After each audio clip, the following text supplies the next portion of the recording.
सत श्री अकाल। India plus USA देख रहे सब दर्शकों का मैं मनप्रीत कौर स्वागत करती हाँ। जख्मी नौजवान लिए मसीहा बने सोनू सूद अद्धी रात हस्पताल ले जा करवाया इलाज। कांग्रेस नूं झटका MP जसबीर डिंपा के भरा अकाली दल च होए शामिल। किसानां लई वखरा बजट लिआउण दी मंग खेतीबाड़ी मंत्री ने संसद च नकारी। PM मोदी की वर्चुअल रैली दौरान PM मोदी का वड्डा ऐलान, कहा जल्द आवांगा पंजाब भाजपा का चोण मैनीफेस्टो जारी, किसानां लई कीते वड्डे ऐलान।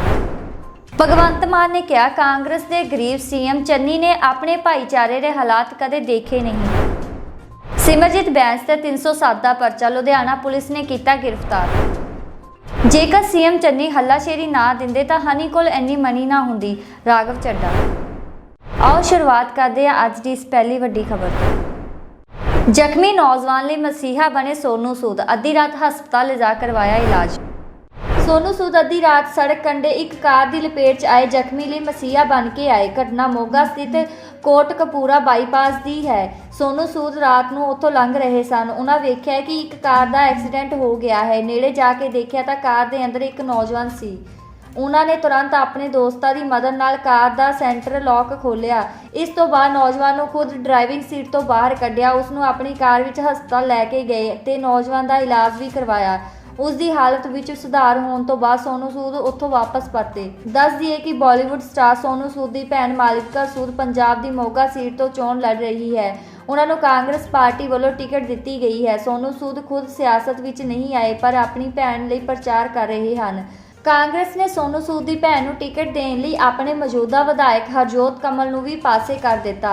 इसी नाराजगी करके हरजोत कमल हुण भाजपा में शामिल होकर मोगा तो चोण लड़ रहे हैं।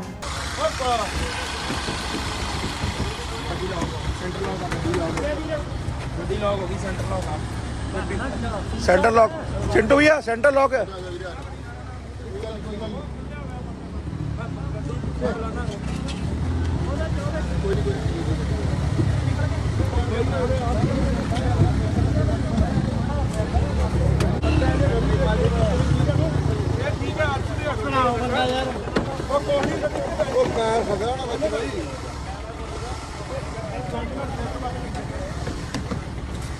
गड्डी बंद करो भाई, गड्डी बंद करो।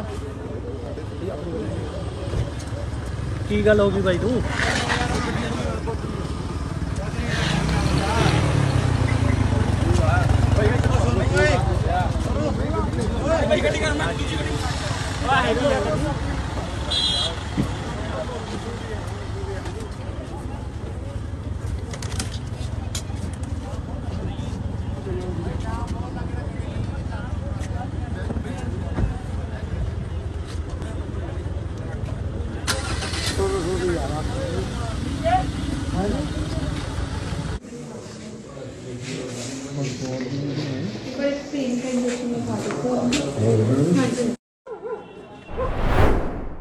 कांग्रेस नूं झटका MP जसबीर डिंपा के भरा अकाली दल च होए शामिल।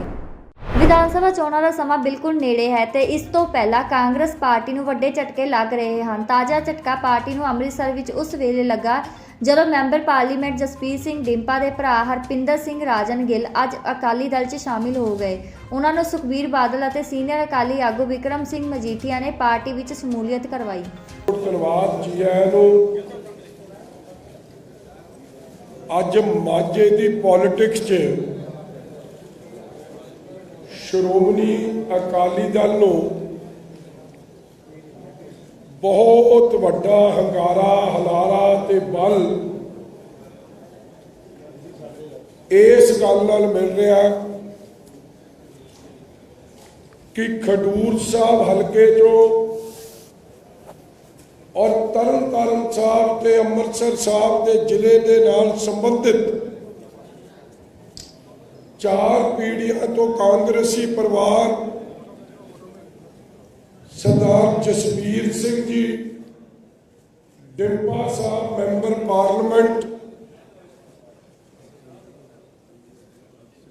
उन्होंने दे बुजुर्ग जो सत सिंह जी लिंदल साहब जो MLA भी रहे हैं, उन्होंने समूचा परिवार अज उन्होंने भाई साहब राजनवीर सिंह जी, ਆਪਣੇ ਸਾਥੀਆਂ ਸਮੇਤ, ਜਿਹਦੇ 'ਚ ਵੱਡੀ ਗਿਣਤੀ 'ਚ ਚੇਅਰਮੈਨ, ਵਾਈਸ ਚੇਅਰਮੈਨ, ਜ਼ਿਲ੍ਹਾ ਪਰਿਸ਼ਦ, ਕਾਉਂਸਲਰ, ਪੰਚ, ਸਰਪੰਚ, ਬਲਾਕ ਸਮਿਤੀ ਦੇ ਮੈਂਬਰ, ਇੱਕ ਬਹੁਤ ਵੱਡੀ ਗਿਣਤੀ। ਅੱਜ ਕੱਲਾ ਇੱਕ ਟ੍ਰੇਲਰ ਹੀ ਤੁਹਾਨੂੰ ਵਿਖਾ ਰਹੇ ਕਿਉਂਕਿ ਕਈਆਂ ਦੇ ਅਸੀਂ ਹਲੇ ਸਰੋਪਾ ਨਹੀਂ ਪਾ ਸਕੇ ਹਾਂ, ਵੱਡੀ ਗਿਣਤੀ ਆ। ਉਹ ਸਾਰੇ ਅੱਜ ਕਾਂਗਰਸ ਪਾਰਟੀ ਨੂੰ ਛੱਡ ਕੇ ਕਾਂਗਰਸ ਪਾਰਟੀ ਨਾਲ 4 ਪੀੜ੍ਹੀਆਂ ਦਾ ਸਾਥ ਛੱਡਦੇ ਹੋਏ ਅੱਜ ਸ਼੍ਰੋਮਣੀ ਅਕਾਲੀ ਦਲ ਵਿੱਚ ਸ਼ਾਮਿਲ ਹੋ ਰਿਹਾ। ਸਰਦਾਰ ਸੁਖਬੀਰ ਸਿੰਘ ਜੀ ਬਾਦਲ ਸਾਹਿਬ ਵੱਲੋਂ, ਸਰਦਾਰ ਪ੍ਰਕਾਸ਼ ਸਿੰਘ ਜੀ ਬਾਦਲ ਸਾਹਿਬ ਵੱਲੋਂ ਤੇ ਮਾਝੇ ਦੀ ਸਮੁੱਚੀ ਲੀਡਰਸ਼ਿਪ ਉਹਨਾਂ ਨੂੰ ਜੀ ਆਇਆਂ ਨੂੰ ਕਹਿੰਦੀ ਆ। ਤੇ ਬਾਦਲ ਸਾਹਿਬ, ਮੈਂ ਤੁਹਾਨੂੰ ਦੱਸ ਨਹੀਂ ਸਕਦਾ ਕਿ ਅੱਜ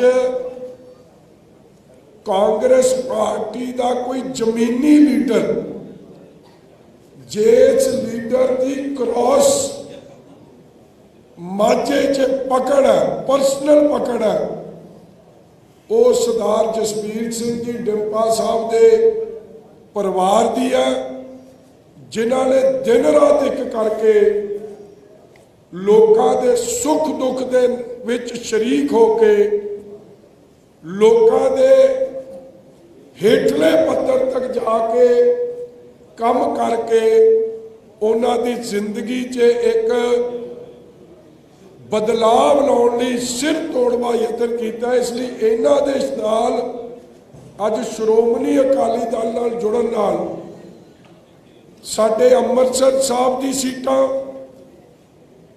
ਔਰ ਤਰਨਤਾਰਨ ਸਾਹਿਬ ਦੀਆਂ ਸੀਟਾਂ, ਜਿਹਦੇ 'ਚ ਬਾਬਾ ਬਕਾਲਾ ਸਾਹਿਬ ਤੋਂ ਸਾਡੇ ਜਲਾਲ ਉਸਮਾ ਸਾਹਿਬ ਦੀ ਇਲੈਕਸ਼ਨ ਨੂੰ, ਸਾਡੇ ਸਤਿੰਦਰਜੀਤ ਛੱਜਲਵੱਡੀ ਸਾਹਿਬ ਦੀ ਜੰਡਿਆਲੇ ਤੋਂ ਇਲੈਕਸ਼ਨ ਨੂੰ, ਸਾਡੇ ਸਤਿਕਾਰਯੋਗ ਬ੍ਰਹਮਪੁਰਾ ਸਾਹਿਬ ਦੀ ਇਲੈਕਸ਼ਨ ਨੂੰ, ਸਰਦਾਰ ਤਲਵੀਰ ਸਿੰਘ ਜੀ ਗਿੱਲ, ਕਿਉਂਕਿ ਇਹ ਸਾਊਥ ਤੋਂ ਵੀ ਇਹਨਾਂ ਦੇ ਭਾਈ ਸਾਹਿਬ ਇਲੈਕਸ਼ਨ ਲੜੇ ਆ, ਉਸ ਹਲਕੇ 'ਚੋਂ, ਅੰਮ੍ਰਿਤਸਰ ਈਸਟ 'ਚੋਂ, ਖੇਮਕਰਨ ਤਰਨਤਾਰਨ ਸਾਹਿਬ ਤੋਂ, ਰਾਜਾ ਸੰਸੀ, ਮਜੀਠਾ,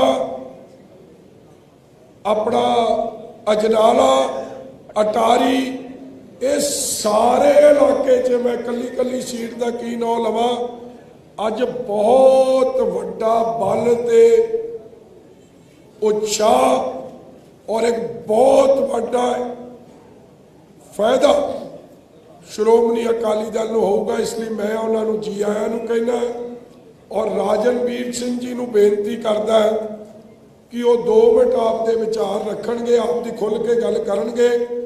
ਉਸ ਤੋਂ ਬਾਅਦ ਸਰਦਾਰ ਸੁਖਬੀਰ ਸਿੰਘ ਜੀ ਬਾਦਲ ਤੁਹਾਨੂੰ ਆਪਣੇ ਵਿਚਾਰ ਰੱਖਣਗੇ। ਮੈਂ ਸਮੁੱਚੀ ਸੰਗਤ ਦਾ, ਕੋਈ ਗੁੱਸਾ ਨਾ ਕਰ ਜੇ, ਕਈਆਂ ਨੂੰ ਅਸੀਂ ਮਾਨ ਸਤਿਕਾਰ ਇਹ ਤੋਂ ਬਾਅਦ ਜਿਨ੍ਹਾਂ ਦਾ ਨਹੀਂ ਹੋ ਸਕਿਆ ਕਰਾਂਗੇ।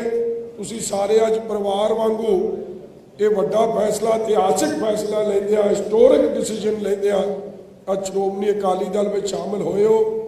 ਕੱਲੇ ਸੱਜਣ ਦਾ, ਤੁਹਾਡੇ ਪਰਿਵਾਰਾਂ ਦਾ ਕਾਂਗਰਸ ਪਾਰਟੀ ਨੂੰ ਛੱਡ ਕੇ ਅੱਜ ਸ਼੍ਰੋਮਣੀ ਅਕਾਲੀ ਦਲ ਵਿੱਚ ਆਉਣ ਤੇ ਜੀ ਆਇਆਂ ਕਹਿਣਾ, ਧੰਨਵਾਦ ਕਰਦਾ। ਬਹੁਤ ਬਹੁਤ ਧੰਨਵਾਦ।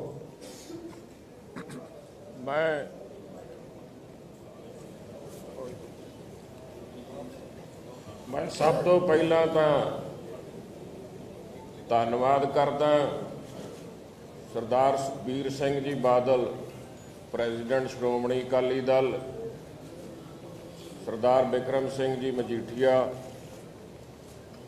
ਤੇ ਜਿੰਨੇ ਵੀ ਅਕਾਲੀ ਦਲ ਦੇ ਅਹੁਦੇਦਾਰ ਇੱਥੇ ਬੈਠੇ ਨੇ, ਇਹ ਸਾਡੀ ਹੌਸਲਾ ਅਫਜ਼ਾਈ ਲਈ ਇੱਥੇ ਪਹੁੰਚੇ ਆ। ਤੇ ਮੈਂ ਤਹਿ ਦਿਲੋਂ ਧੰਨਵਾਦ ਕਰਦਾ ਆਪਣੇ ਸਾਥੀਆਂ ਦਾ, ਜਿਨ੍ਹਾਂ 'ਚ ਮੈਂ ਚੰਦ ਕੁ ਨਾਂ ਲੈ ਦਿੰਦਾ। ਆਏ ਤਾਂ ਅਸੀਂ ਬਥੇਰੇ ਜਾਣੇ ਆ, ਬਾਕੀ ਅੱਗੇ ਜਾ ਕੇ ਤੁਸੀਂ ਵੇਖ ਹੀ ਲੈਣਾ ਕਿੱਦਾਂ ਡਿੱਗ ਕੇ ਇੱਧਰ ਨੂੰ ਆਈ ਜਾਣੇ।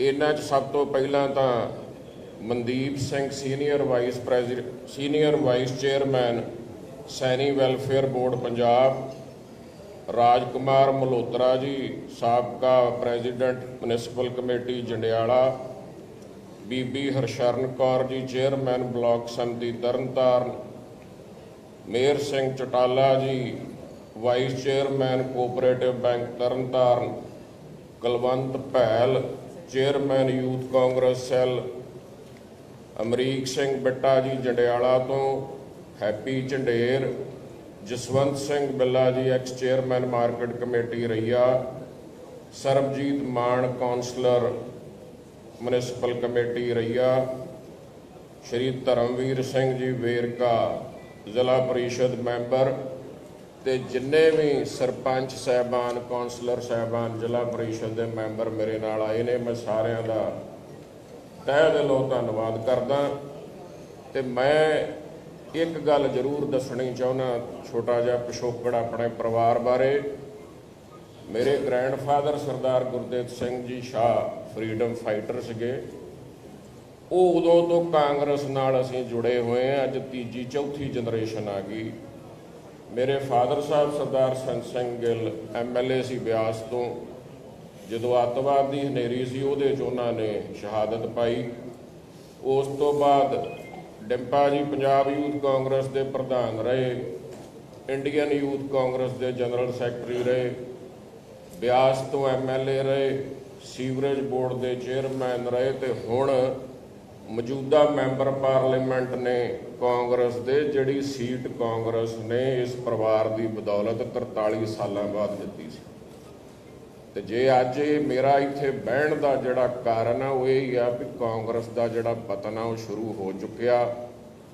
ਇਹਦੇ 'ਚ ਵਰਕਰਾਂ ਦੀ ਕੋਈ ਵੀ ਤੁਸੀਂ ਸਮਝ ਲਓ ਮੁੱਲ ਨਹੀਂ ਪੈ ਰਿਹਾ, ਕੋਈ ਇੱਜ਼ਤ ਮਾਣ ਸਤਿਕਾਰ ਨਹੀਂ ਮਿਲ ਰਿਹਾ।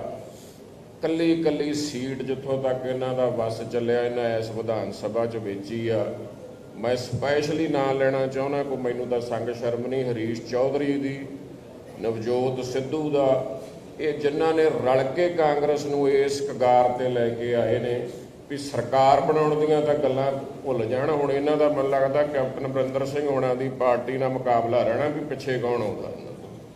ਸੋ ਇਹ ਚੀਜ਼ ਮੈਂ ਵਿਸ਼ਵਾਸ ਦਿਵਾਉਣੀ ਚਾਹੁੰਦਾ ਪ੍ਰਧਾਨ ਸਾਹਿਬ ਨੂੰ, ਮਜੀਠੀਆ ਸਾਹਿਬ ਨੂੰ, ਕਿ ਤੁਸੀਂ ਹੁਣ ਤੋਂ ਬਾਅਦ ਦਾ ਰਿਜ਼ਲਟ ਵੇਖ ਲਿਓ। ਅਸੀਂ, ਸਾਡੇ ਵਰਕਰ, ਸਾਡਾ ਪਰਿਵਾਰ ਇੰਨੀ ਕੁ ਤਨਦੇਹੀ ਨਾਲ ਇਸ ਪਾਰਟੀ ਲਈ ਕੰਮ ਕਰਾਂਗੇ ਕਿ ਤੁਹਾਨੂੰ ਇਸ ਗੱਲ ਦਾ ਮਾਣ ਮਹਿਸੂਸ ਹੋਊਗਾ। ਧੰਨਵਾਦ। ਮੈਂ ਇੱਕ ਮਿੰਟ ਜੀ, ਇੱਕ ਮਿੰਟ ਜੀ, ਇੱਕ ਸੈਕਿੰਡ। ਤੁਸੀਂ ਅਖੀਰ 'ਚ ਸਵਾਲ ਕਰ ਰਹੇ ਹੋ। ਦੇਖੋ, ਇੱਕ ਗੱਲ ਜਿਹੜੀ ਬੜੀ ਇੰਪੋਰਟੈਂਟ ਹੈ, ਜਿਹੜੀ ਰਾਜਨਵੀਰ ਜੀ ਨੇ ਕੀਤੀ ਹੈ, ਮਾਫੀਆ ਨੂੰ ਇਨਕਰੇਜ ਕਰਨਾ ਅੰਡਰ ਹਰੀਸ਼ ਚੌਧਰੀ, ਚੰਨੀ ਐਂਡ ਸਿੱਧੂ, ਪੈਸੇ ਵਾਲਿਆਂ ਨੂੰ ਟਿਕਟਾਂ ਵੇਚਣੀਆਂ, ਔਰ ਤੀਜੀ ਗੱਲ ਜਿਹੜੀ ਨਫ਼ਰਤ ਦੀ ਰਾਜਨੀਤੀ ਹੈ, ਜੋ ਨਵਜੋਤ ਸਿੰਘ ਸਿੱਧੂ ਨੇ ਜਿਸ ਨੂੰ ਬੜਾਵਾ ਦਿੱਤਾ, ਜਿਹਦਾ ਜ਼ਿਕਰ ਜਾਖੜ ਸਾਹਿਬ ਕਰਦੇ ਆ, ਜਿਨ੍ਹਾਂ ਨੇ, ਜਿਹਦਾ ਪਰਿਵਾਰ ਦਾ ਏਡਾ ਵੱਡਾ ਪਿਛੋਕੜ ਹੋਵੇ, ਕਵੇ ਆਈ ਐਮ ਕੁਇਟਿੰਗ ਇਲੈਕਟੋਰਲ ਪੋਲਿਟਿਕਸ। ਕਿਉਂ? 42 MLA ਉਹਨਾਂ ਦੇ ਨਾਲ, ਐਂਡ ਉਹਨਾਂ ਨੂੰ CM ਇਸ ਲਈ ਨਹੀਂ ਬਣਨ ਦਿੱਤਾ ਕਿਉਂਕਿ ਉਹ ਹਿੰਦੂ ਭਾਈਚਾਰੇ ਨੂੰ ਬਿਲੋਂਗ ਕਰਦੇ ਸੀ। ਇਹ ਸੋਚ ਕਦੋਂ ਕਾਂਗਰਸ 'ਚ ਆਈ? ਜਿਸ ਦਿਨ ਤੋਂ ਨਵਜੋਤ ਸਿੰਘ ਸਿੱਧੂ ਤੇ ਹਰੀਸ਼ ਚੌਧਰੀ ਦੇ ਹੱਥ ਇਹ ਕਮਾਂਡ ਆਈ ਹੋਈ। ਮੁੜ ਕੇ ਜਦੋਂ ਚੰਨੀ ਸਾਹਿਬ ਬਣ ਗਏ, ਉਹਨਾਂ ਦੀ ਬੇਇੱਜ਼ਤੀ, ਉਹਨਾਂ ਦੀ ਲਾਪਾ ਜਿੰਨੀ ਨਵਜੋਤ ਸਿੱਧੂ ਨੇ ਕੀਤੀ ਹੈ, ਸ਼ਾਇਦ ਕਿਸੇ ਨੇ ਨਹੀਂ ਕੀਤੀ। ਕਿ SC ਭਾਈਚਾਰੇ ਦਾ ਅਪਮਾਨ ਕਰਨਾ, ਉਹ ਵੀ ਨਵੇਂ ਪ੍ਰਧਾਨ ਨਵਜੋਤ ਸਿੰਘ ਸਿੱਧੂ ਨੇ ਉਹ ਮਾਨਸਿਕਤਾ ਵੀ ਵਿਖਾਈ। ਮਨਜੀਤ ਸਿੰਘ ਵੇਰਕਾ ਬਾਦਲ ਸਾਹਿਬ ਸਾਡੇ ਬੈਕਵਰਡ ਕਲਾਸ ਦੇ ਪ੍ਰਜਾਪਤ ਭਾਈਚਾਰੇ ਦੇ ਸ੍ਰੀ ਅੰਮ੍ਰਿਤਸਰ ਸਾਹਿਬ ਦੇ ਸਭ ਤੋਂ ਵੱਡੇ ਕਾਂਗਰਸ ਦੇ ਲੀਡਰ ਨੇ, ਉਹ ਵੀ ਸਾਡੇ ਵਿੱਚ ਸ਼ਾਮਲ ਹੋ ਗਏ। 50 ਸਾਲ ਕਾਂਗਰਸ 'ਚ ਲਾਈ ਹੈ। ਜੋਸਫ ਜੀ ਜਿਹੜਾ ਡਿਸਟ੍ਰਿਕਟ ਗੁਰਦਾਸਪੁਰ ਦੇ ਕ੍ਰਿਸਚਨ ਭਾਈਚਾਰੇ ਦੇ ਪ੍ਰਧਾਨ, ਜ਼ਿਲ੍ਹਾ ਪ੍ਰਧਾਨ ਸਰ ਕਾਂਗਰਸ ਦੇ ਕ੍ਰਿਸਚਨ ਭਾਈਚਾਰੇ ਨੂੰ ਬਿਲੋਂਗ ਕਰਦੇ ਸੀ, ਉਹ ਵੀ ਸ਼ਾਮਲ ਹੋ ਗਏ। ਔਰ ਸਭ ਦੀ ਇੱਕੋ ਹੀ ਗੱਲ ਹੈ ਕਿ ਜਿਹੜੀ ਕਾਂਗਰਸ ਦੀ ਸੋਚ ਜਾਂ ਪੰਜਾਬ ਦੀ ਜਿਹੜੀ ਸੋਚ ਸੀ ਭਾਈਚਾਰਕ ਸਾਂਝ ਦੀ, ਸਭ ਨੂੰ ਨਾਲ ਲੈ ਕੇ ਚੱਲਣ ਦੀ, ਸਰਬੱਤ ਦੇ ਭਲੇ ਦੀ, ਅੱਜ ਉਹ ਸੋਚ ਦੇ ਅਪਮਾਨਿਤ ਕਰਨਾ, ਦੰਡਿਤ ਕਰਨ ਦਾ ਕੰਮ ਜੋ ਕਾਂਗਰਸ ਦੇ ਮੌਜੂਦਾ ਪ੍ਰਧਾਨ ਨਵਜੋਤ ਸਿੰਘ ਸਿੱਧੂ ਕਰ ਰਹੇ, ਉਹ ਕਿਸੇ ਤੋਂ ਬਰਦਾਸ਼ਤ ਨਹੀਂ ਹੋ ਰਹੀ। ਸੋ ਇਹ ਬੜੀ ਇੰਪੋਰਟੈਂਟ ਆਬਜ਼ਰਵੇਸ਼ਨ ਤੇ ਗੱਲ ਕੀਤੀ। ਔਰ ਦੂਜੀ ਗੱਲ, ਡਿੰਪਾ ਜੀ ਸਾਰੇ 13 ਸੀਟਾਂ ਚੋਂ ਸਭ ਤੋਂ ਵੱਧ ਵੋਟਾਂ ਨਾਲ, ਸਪੈਸ਼ਲੀ ਮਾਝੇ ਖੇਤਰ 'ਚ ਸਭ ਤੋਂ ਵੱਧ ਵੋਟਾਂ ਨਾਲ ਇਹ ਸੀਟ ਜਿੱਤੇ ਆ। ਉਹਨਾਂ ਦੇ ਸਾਥੀਆਂ ਦਾ, ਪਰਿਵਾਰ ਦਾ ਅੱਜ ਸ਼੍ਰੋਮਣੀ ਅਕਾਲੀ ਦਲ ਵਿੱਚ ਸ਼ਾਮਿਲ ਹੋਣਾ, ਤੁਸੀਂ ਸਮਝ ਨਹੀਂ ਸਕਦੇ ਕਿੰਨਾ ਵੱਡਾ ਸਿਆਸੀ ਭੁਚਾਲ ਮਾਝੇ ਦੀ ਸਿਆਸਤ 'ਚ ਇਸ ਨੇ ਲਿਆਉਣਾ ਔਰ ਕਿੰਨਾ ਵੱਡਾ ਬਲ ਸ਼੍ਰੋਮਣੀ ਅਕਾਲੀ ਦਲ ਨੂੰ ਮਿਲਣਾ। ਤੁਸੀਂ ਕਾਲੇ ਨਾ ਪਾਓ, ਕਾਲੇ ਨਾ ਪਾਓ, ਜੋ ਕੁਝ ਹੋਣਾ ਤੁਹਾਡੇ ਸਾਹਮਣੇ ਹੋਣਾ। ਹਲੇ ਅੱਜ ਦਾ ਟ੍ਰੇਲਰ ਵੇਖੋ। ਮੈਂ ਦੱਸਦਾ ਜੀ ਤੁਹਾਨੂੰ, ਵੇਖੋ ਇੱਕ ਗੱਲ ਬੜੀ ਸਾਫ਼ ਆ ਕਿ ਸਾਡਾ ਤੁਸੀਂ ਆਪਸੀ ਪਿਆਰ ਭਾਈਚਾਰਾ ਭਰਾਵਾਂ ਦਾ ਵਿਖਰਿਆ। ਜੇ ਮੈਂ ਇੱਥੇ ਬੈਠਾ ਤੇ ਪਰਿਵਾਰ ਦੀ ਸਹਿਮਤੀ ਨਾਲ ਬੈਠਾ, ਪਹਿਲੀ ਗੱਲ ਤਾਂ ਇਹ। ਦੂਸਰੀ ਗੱਲ, ਉਹ ਖਫਾ ਨੇ, ਬਿਲਕੁਲ ਖਫਾ ਨੇ। ਜਦੋਂ ਚੋਰ ਬਜ਼ਾਰੀ, ਮਾਫੀਆ, ਧੰਦਾ ਕਰਨ ਵਾਲੇ ਲੀਡਰਾਂ ਨੂੰ ਪਾਰਟੀ ਟਿਕਟਾਂ ਦੇਊਗੀ, ਸਾਡੇ ਬਾਬਾ ਬਕਾਲੇ ਸੰਤੋਖ ਸਿੰਘ ਭਲਾਈਪੁਰ ਨੂੰ ਦਿੱਤੀ, ਉਹ ਮੈਨੂੰ ਲੱਗਦਾ ਬਾਦਲ ਸਾਹਿਬ ਲੋਕ ਤਾਂ ਟਰਾਲੀਆਂ ਨਾਲ ਰੇਤਾ ਕੱਢਦੇ, ਉਹ ਏਡਾ ਭੁੱਖਾ ਰਿਕਸ਼ੇ 'ਚ ਵੀ ਲੱਦ ਕੇ ਲੈ ਜਾਂਦਾ। ਅੱਗੇ ਉਹ ਰਮਨਜੀਤ ਸਿੱਕੀ ਨੂੰ ਦਿੱਤੀ ਖਡੂਰ ਸਾਹਿਬ ਤੋਂ, ਉਹ ਜਾਲੀ ਸ਼ਰਾਬ ਪਿਆ ਪਿਆ, ਮੈਨੂੰ ਲੱਗਦਾ 150 ਬੰਦਾ ਉਦੋਂ ਮਰ ਗਿਆ ਸੀ, ਕਿੰਨੀ ਤੋਏ ਹੋਈ, ਉਹਨੂੰ ਟਿਕਟ ਦੇ ਦਿੱਤੀ। ਜਦੋਂ ਤੁਸੀਂ ਮਾਫੀਆ ਵਾਲਿਆਂ ਨੂੰ, ਜਦੋਂ ਤੁਸੀਂ ਉਹਨਾਂ ਨੂੰ ਟਿਕਟਾਂ ਦਿਓਗੇ ਜਿਨ੍ਹਾਂ ਨੇ 2 ਨੰਬਰ ਦੇ ਕੰਮ ਕਰਨੇ ਆ, ਉਹਦਾ ਸਪੈਸੀਫਿਕ ਰੀਜ਼ਨ ਹੀ ਇਹ ਆ ਕਿ ਜਦੋਂ ਫਿਰ ਟਿਕਟ ਦੇਣੀ ਉਹਨਾਂ ਕੋਲ ਬੈਗ ਵੀ ਲੈ ਲੈਣਾ। ਸੋ 2, 4, 5 ਕਰੋੜ ਰੁਪਈਆ ਲੈ ਕੇ ਇੱਕ ਕੋ ਟਿਕਟਾਂ ਵੇਚਦੀਆਂ ਪਾਰਟੀ ਦਾ ਹਾਲਾਤ ਤਾਂ ਚਲੋ ਜੋ ਰਿਜ਼ਲਟ ਆਉਣਾ ਤੁਹਾਡੇ ਸਾਹਮਣੇ ਆ ਹੀ ਜਾਣਾ।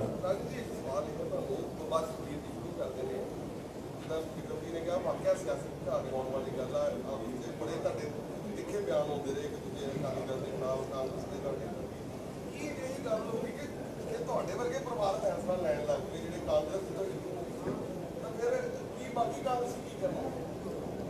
ਵੇਖੋ ਜਿਹੜੇ ਦਰਖਤ ਨੂੰ ਸਿਉਂਕ ਲੱਗੀ ਹੋਵੇ ਨਾ, ਜਦੋਂ ਡਿੱਗਣ ਲੱਗਦਾ ਤੇ ਉਹਦੇ ਤੋਂ ਪੰਛੀ ਵੀ ਉੱਡ ਜਾਂਦੇ ਨੇ, ਕੋਈ ਤਾਂ ਡਿੱਗਿਆ ਹੀ ਡਿੱਗਿਆ, ਸਾਨੂੰ ਵੀ ਲੈ ਦਊਗਾ। ਸੋ ਇਹੋ ਹਾਲ ਕਾਂਗਰਸ ਪਾਰਟੀ ਦਾ ਆ।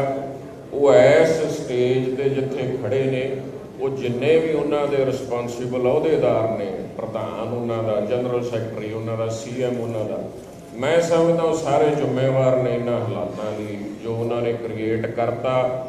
ਜਿੰਨੀ ਮਿਹਨਤ ਇਸ ਪਾਰਟੀ ਲਈ ਸਾਡੇ ਪਰਿਵਾਰ ਨੇ, ਸਾਡੇ ਪੁਰਖਾਂ ਨੇ ਕੀਤੀ ਆ, ਮੈਂ ਸਮਝਦਾ ਕਿ ਇਹੋ ਜਿਹੇ ਇਹਨਾਂ ਦੀ ਬਦਕਿਸਮਤੀ ਆ ਜੋ ਇਹੋ ਜਿਹੇ ਪਰਿਵਾਰ ਛੱਡ ਕੇ ਜਾ ਰਹੇ ਨੇ।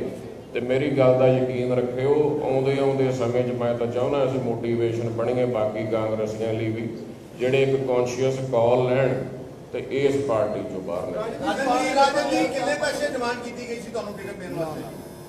ਵੇਖੋ, ਨਾ ਤਾਂ ਮੈਂ ਰੇਤ ਵੇਚੀ, ਨਾ ਸ਼ਰਾਬ ਵੇਚੀ, ਮੈਂ ਤਾਂ ਦੇਣੇ ਹੀ ਨਹੀਂ ਸੀ। ਮੇਰੇ ਕੋਲ ਤਾਂ ਡਿਮਾਂਡ ਨਹੀਂ ਕੀਤੇ ਗਏ, ਬਟ ਜਿਨ੍ਹਾਂ ਨੂੰ ਦਿੱਤੀਆਂ ਉਹਨਾਂ ਕੋਲ ਬੈਗ ਜ਼ਰੂਰ ਲਏ ਗਏ। ਉਹ ਹੁਣ ਜੇ ਫਿਗਰਾਂ ਚਾਹੀਦੀਆਂ ਤਾਂ ਮੈਂ ਤੁਹਾਨੂੰ ਉਹ ਵੀ ਦੱਸ ਦਿੰਦਾ।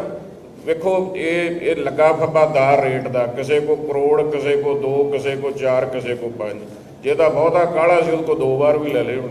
ਹਮੇਸ਼ਾ ਹੀ ਸਿਆਸੀ ਲੜਾਈ ਅਕਾਲੀ ਤੇ ਕਾਂਗਰਸ ਦੀ ਰਹੀ ਹੈ, ਪਰ ਹੁਣ ਪਾਰਟੀਆਂ ਹੋਰ ਵੀ ਆਈਆਂ, ਅਕਾਲੀ ਦੀ ਕੋਸ਼ਿਸ਼। ਵੇਖੋ, ਇਹਨਾਂ 'ਚ ਆਪਣਾਪਨ ਤਾਂ ਹੈਗਾ, ਸਮਾਜਿਕ ਤੌਰ ਤੇ ਤਾਂ ਅਸੀਂ ਮਿਲਦੇ ਸੀ, ਮੋਹ ਲਿਹਾਜ਼ ਪਿਆਰ। ਇਹ ਆਪ ਵਾਲਿਆਂ ਦਾ ਤਾਂ ਇਹ ਡਰ ਲੱਗਾ ਰਹਿੰਦਾ ਵੀ ਪਤਾ ਨਹੀਂ ਕਦੋਂ ਦਿੱਲੀੋਂ ਇਹਨੂੰ ਨਹੀਂ ਆਉਣਾ, ਇਹ ਆਪਣੇ ਤਾਂ ਹੈਗੇ ਨੇ। ਸੋ ਮੇਰੇ ਹਿਸਾਬ ਨਾਲ ਇਹ ਇੱਕ ਐਬਸੋਲਿਊਟ ਵਧੀਆ ਚੋਇਸ ਸੀ ਵੀ ਅਕਾਲੀ ਦਲ ਨਾਲ ਹੀ ਖਲੋਤਾ ਜਾਂਦਾ। ਇੱਕ ਤਾਂ ਇਹਨਾਂ ਦੇ ਸਿਧਾਂਤਾਂ ਨਾਲ ਸਾਡੀ ਸਹਿਮਤੀ, ਇਹਨਾਂ ਦੀ ਵਿਚਾਰ ਨਾਲ ਸਹਿਮਤੀ, ਇਹਨਾਂ ਨਾਲ ਜਾਤੀ ਪਿਆਰ ਆ। ਸੋ ਮੈਂ ਸਮਝਦਾ ਇਹੋ ਹੀ ਇੱਕ ਚੋਇਸ। ਇੱਕ ਜੀ ਮੇਰਾ ਇੱਕ ਬੇਨਤੀ ਕਰਨੀ ਆ, ਇੱਕ ਨਾ ਤੁਹਾਨੂੰ ਅਸਲ 'ਚ ਅੰਦਾਜ਼ਾ ਨਹੀਂ ਲੱਗ ਰਿਹਾ, ਨਾ ਸਾਡੇ ਤੋਂ ਦੱਸਿਆ ਜਾ ਰਿਹਾ ਸਹੀ ਤਰੀਕੇ ਨਾਲ। ਇਹ ਇਕੱਲੇ 5 ਸਰਪੰਚ ਨਹੀਂ, ਇਹ ਮੈਨੂੰ ਲੱਗਦਾ 500 ਸੁਬੀਰ ਜੀ ਜਿਹੜੇ ਅਹੁਦੇਦਾਰ ਨੇ ਕਾਂਗਰਸ ਦੇ ਮੌਜੂਦਾ ਤੇ ਸਾਬਕਾ, ਜਿਨ੍ਹਾਂ ਨੇ ਪਿਛਲੇ 40-50 ਸਾਲਾਂ 'ਚ ਕਾਂਗਰਸ ਦੀ ਸੇਵਾ ਕੀਤੀ ਆ। ਜੋ ਅਹੁਦੇਦਾਰਾਂ ਦੀ ਵੀ ਅਸੀਂ ਲਿਸਟ ਦੱਸਣਾ ਭੁੱਲ ਗਏ। ਫੋਰ ਐਗਜ਼ਾਮਪਲ, ਸਾਡੇ ਵੇਰਕੇ 'ਚ ਇੱਕੋ ਕਾਂਗਰਸ ਦਾ ਵੱਡਾ ਮੇਨ ਧੜਾ, ਜਿੱਥੋਂ ਮਤਲਬ ਕਾਂਗਰਸ ਦੀ ਜੇ ਕਹੋ ਨਾ ਪੰਜੇ ਦੀ ਪਛਾਣ ਹੁੰਦੀ ਹੈ ਤੇ ਉੱਥੋਂ ਹੁੰਦੀ ਹੈ, ਪੂਰਬੀ ਹਲਕੇ 'ਚੋਂ, ਜਿੱਥੋਂ ਤੁਸੀਂ ਦਾਸ ਨੂੰ ਕਿਰਪਾ ਕੀਤੀ। ਇਹ ਮੇਰਾ ਵੀਰ ਧਰਮਵੀਰ, ਇਹਨੂੰ ਸਰੋਪਾ ਪਾਓ। ਇਹ ਸਭ ਮਤਲਬ ਸਫਾਇਆ ਹੀ ਆ। 40,000 ਵੋਟ ਸਫਾਇਆ ਉੱਥੋਂ ਉਹਨੇ ਇੰਨੇ ਪੰਗੇ ਪਾਏ ਹੋਏ ਸੀ ਸਾਡੀ ਜਾਨ ਨੂੰ, ਜਿਹੜੇ ਪਾਏ ਸੀ ਨਾਲ ਦੇ। ਕਿਤੇ ਸੈਮੀ ਸਾਹਿਬ ਹੋਰੀ ਅੱਜ ਪਾ ਦਿਓ ਜੀ, 2-3 ਨੂੰ ਪਾਓ। 9-10 ਕਿਹੜੇ ਆਓ, ਕਿਹਦੇ ਲੈਣੇ ਧਰਮ? ਸੁਖਵਿੰਦਰ ਸਿੰਘ ਜੀ। ਹੋਰ ਦੱਸੋ? ਬਲਬੀਰ ਸਿੰਘ ਜੀ, ਇੰਦਰਜੀਤ ਸਿੰਘ ਜੀ। ਬਾਕੀ ਤੁਹਾਡੇ ਕੋਲੋਂ ਲਿਖਵਾ ਲਾਂਗੇ।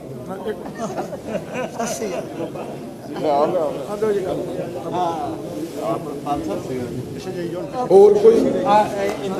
ਇੰਦਰਜੀਤ ਸਰ, ਇਹ ਵੇਰਕੇ ਦਾ ਮਤਲਬ ਕਿ ਇਹ ਜਿਹੜੇ ਮਾੜੇ ਮੋਟੇ ਠੋਕੋਤਾਲੀ ਦੇ ਪ੍ਰੋਗਰਾਮ ਇਹਨਾਂ ਨੇ ਕੀਤੇ ਸੀ, ਇਹ ਥੋੜਾ ਮੈਨੂੰ ਖਰਾਬ ਕਰਦੇ ਸੀ। ਇਹ ਵੀ ਰਾਜਨ ਹੋਰਾਂ ਨੇ ਮੁਕਾਤਾ ਅੱਜ ਕੰਮ। ਇੱਕ ਹੋਰ ਪਾਇਓ ਸਰ, ਪਾਇਓ ਲਿਆਓ। ਗੱਲ ਵਧੀ ਜਾਂਦੀ ਹੈ। ਇੱਕ ਰਹਿ ਗਿਆ। ਹੋਰ ਕੋਈ? ਇੱਕ ਰਹਿ ਗਿਆ, ਬਸ 2 ਰਹਿ ਗਏ। ਚਲੋ ਜੀ, ਹੋਰ ਰਹਿ ਗਿਆ। ਹੋਰ ਕੋਈ ਧਰਮ ਨਹੀਂ? ਕੋਈ ਬਾਕੀ ਤਾਂ ਤੁਹਾਡੇ ਕੋਲ ਪਾਵਾਂਗੇ ਨਾ ਲੈਣ ਲਵਾ ਕੇ। ਉਹ ਗੁਰਪ੍ਰੀਤ ਆ ਧਰਮਵੀਰ ਨੂੰ ਜੱਫੀ ਪਾ ਲਾ ਯਾਰ, ਤੂੰ ਉਦੋਂ ਦੇ ਪੁੱਛੀ ਜਾ। ਪਾ ਦਿਓ।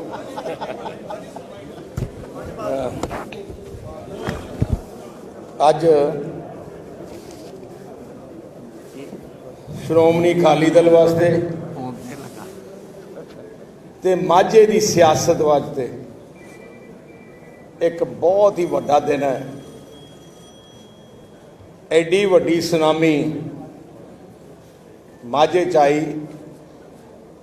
ਕਿ ਅੱਜ ਤੋਂ ਮੈਨੂੰ ਲੱਗਦਾ ਕਾਂਗਰਸ ਦੀਆਂ ਜੜ੍ਹਾਂ ਹੀ ਉਹ ਪੁੱਟੀਆਂ ਗਈਆਂ। ਮਾਝੇ 'ਚ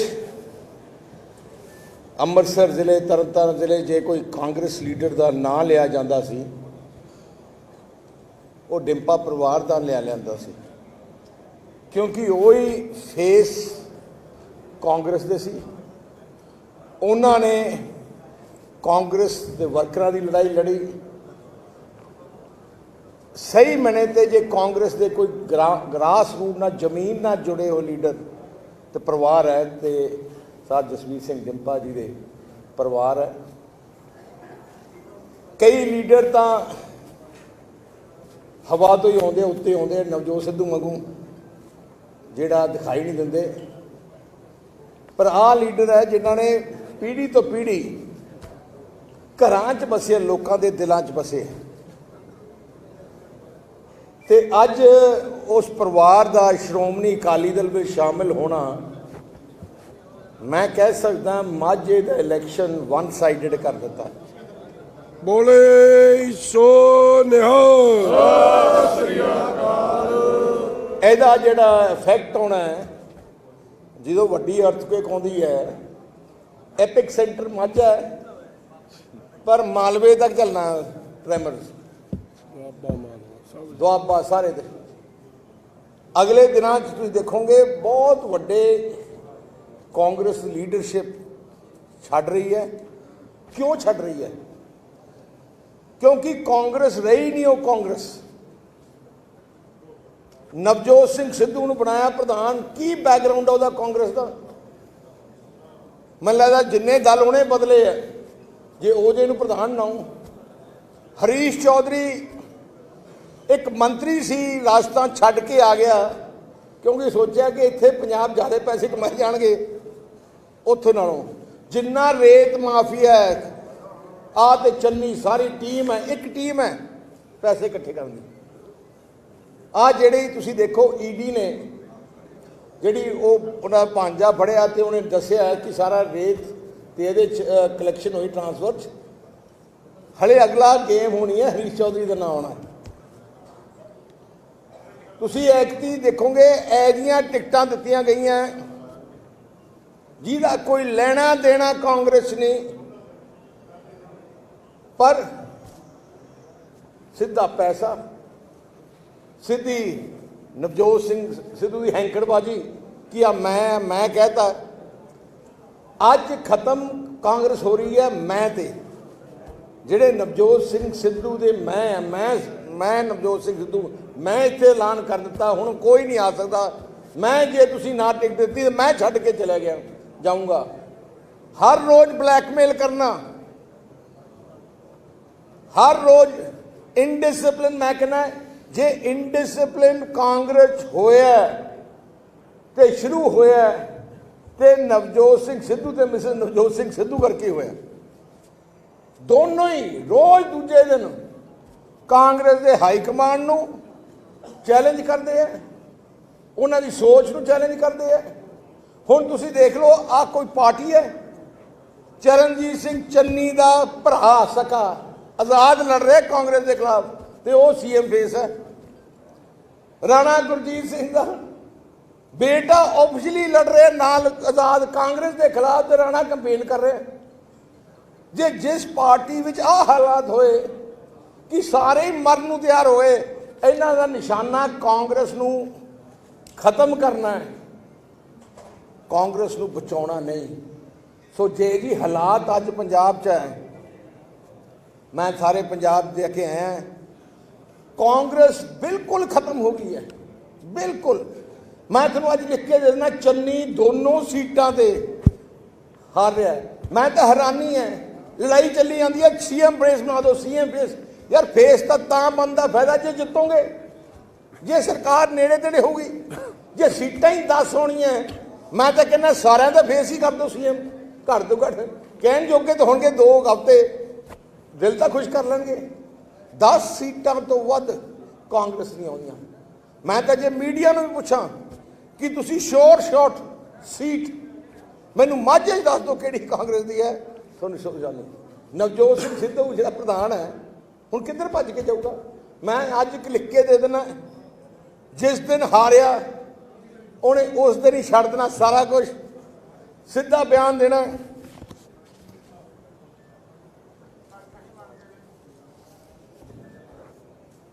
ਸਾਰਾ ਹੀ ਛੱਡ ਕੇ ਉਹਨਾਂ ਨੇ ਬਹਾਨਾ ਲਾਉਣਾ ਹੈ ਕਿ ਕਾਂਗਰਸ ਨੇ ਮੇਰੇ ਨਾਲ ਦਗਾ ਕੀਤਾ, ਇਹ ਕੀਤਾ, ਉਹ ਕੀਤਾ, ਛੱਡ ਕੇ ਚਲੇ ਜਾਣਾ।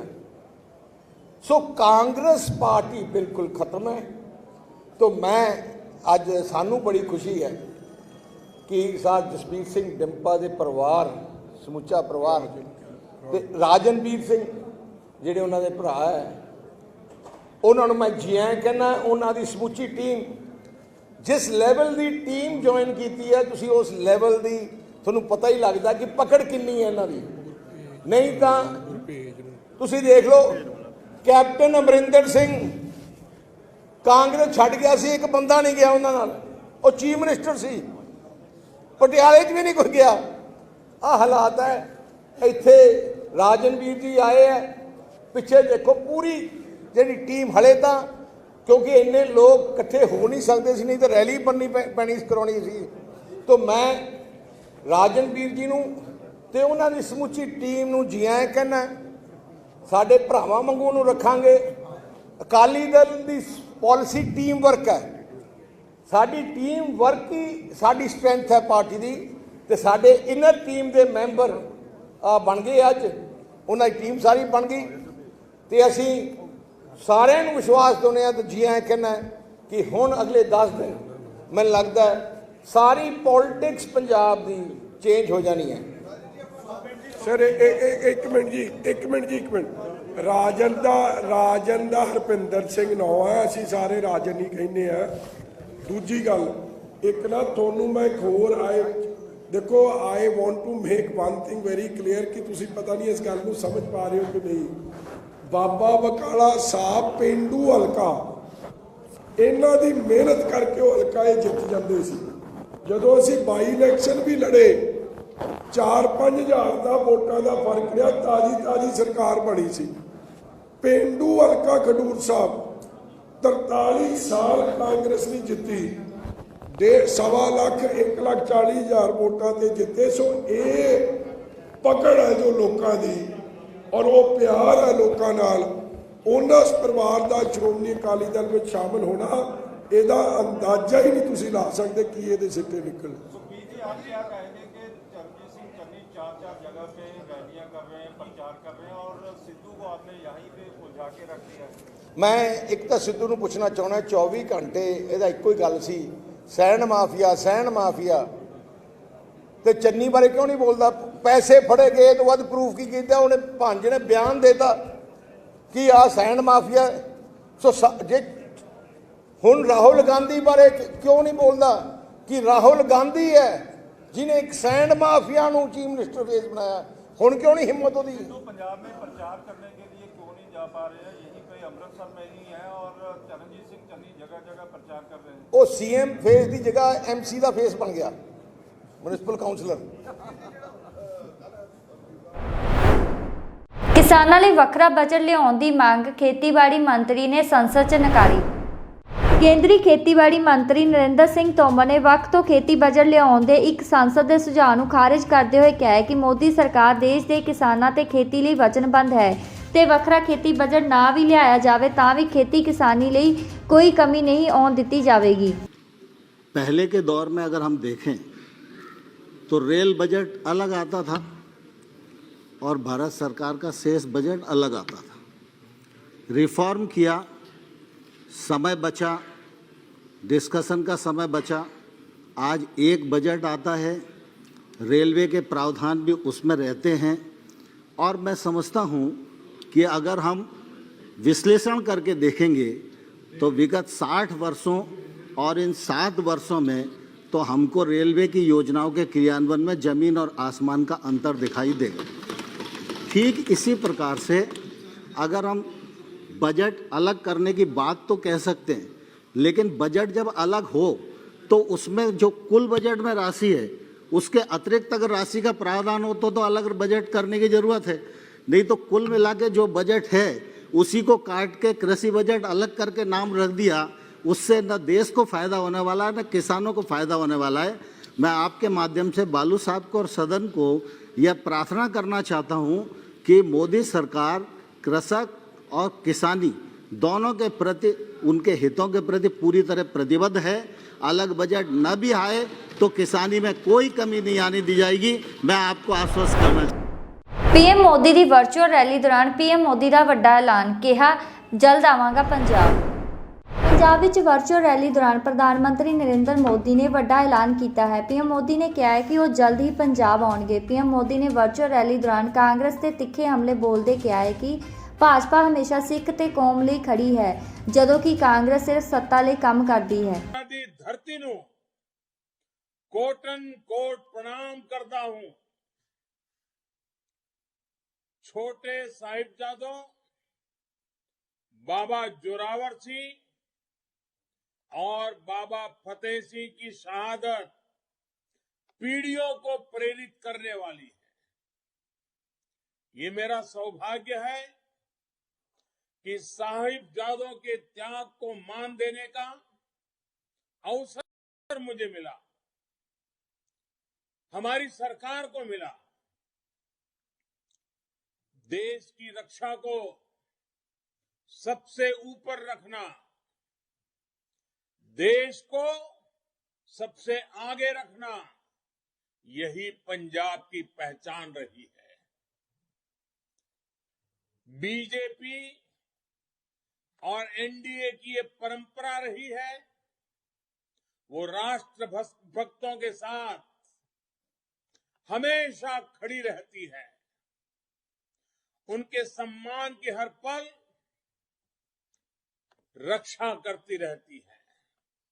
इसलिए पंजाब की परंपरा, पंजाब के विरसे को सच्ची नीयत के साथ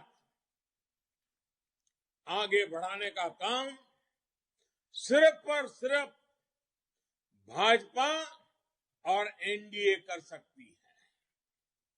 साथियों, पंजाबियत के लिए, सिख परंपरा के लिए काम करना मेरे लिए वो सेवा का काम है, मेरा सौभाग्य है। कुछ लोग हमेशा सिख परंपरा के विरोध में नजर आएंगे, जबकि भाजपा और भाजपा के एनडीए के साथी हमेशा सिख परंपरा के साथ खड़े रहे हैं। कुछ लोगों के लिए पंजाब सिर्फ और सिर्फ सत्ता का साधन रहा है।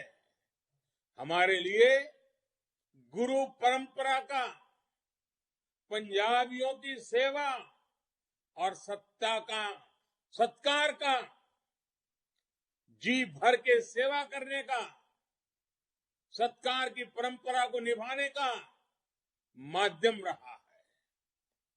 ऐसे लोगों ने पंजाब पर राज करने के लिए क्या क्या षड्यंत्र, क्या क्या साजिशें नहीं रची। इन लोगों ने पंजाब को, गुरुओं की धरती को आतंक की आग में झोंका। हमने दुनिया भर में सिख आस्था को बढ़ाने के लिए ईमानदार प्रयास किए। कांग्रेस ने सिखों का नरसंहार किया। हमने नरसंहार के दोषियों को सजा दिलाई। कांग्रेस करतारपुर को भी भारत में न रख सकी। हमने करतारपुर की राहदारी खोल दी। ऐसे अनेक उदाहरण हैं, अनेक उदाहरण मैं गिना सकता हूं, जो पंजाब के गुरुओं के मान सम्मान को लेकर हमारी निष्ठा और सच्ची नीयत को दिखाते हैं। भाइयों और बहनों, पंजाब के लिए ये चुनाव क्या सिर्फ एक नई सरकार बनाने भर के लिए है? क्या ये चुनाव सिर्फ एक नया मुख्यमंत्री बनाने भर के लिए है? क्या ये चुनाव सिर्फ नए एमएलए, नए मिनिस्टर चुनने के लिए ही है? जी नहीं, ये पंजाब में विकास की गति तेज करने और पंजाब को अनिश्चितता की स्थिति से बाहर निकालने के चुनाव है। एनडीए आज पंजाब में असली बदलाव के लिए मैदान में है। भाजपा के नेतृत्व में एनडीए की पूरी टीम इस मकसद के साथ संकल्प लेकर के आपके बीच आई है। अब भाजपा अपने साथियों के साथ पंजाब के विकास के लिए, पंजाब के लिए विकास और विश्वास का नया और पुख्ता रोड मैप लेकर आई है। पंजाब के लिए एनडीए ने अपने 11 संकल्प सामने रखे हैं।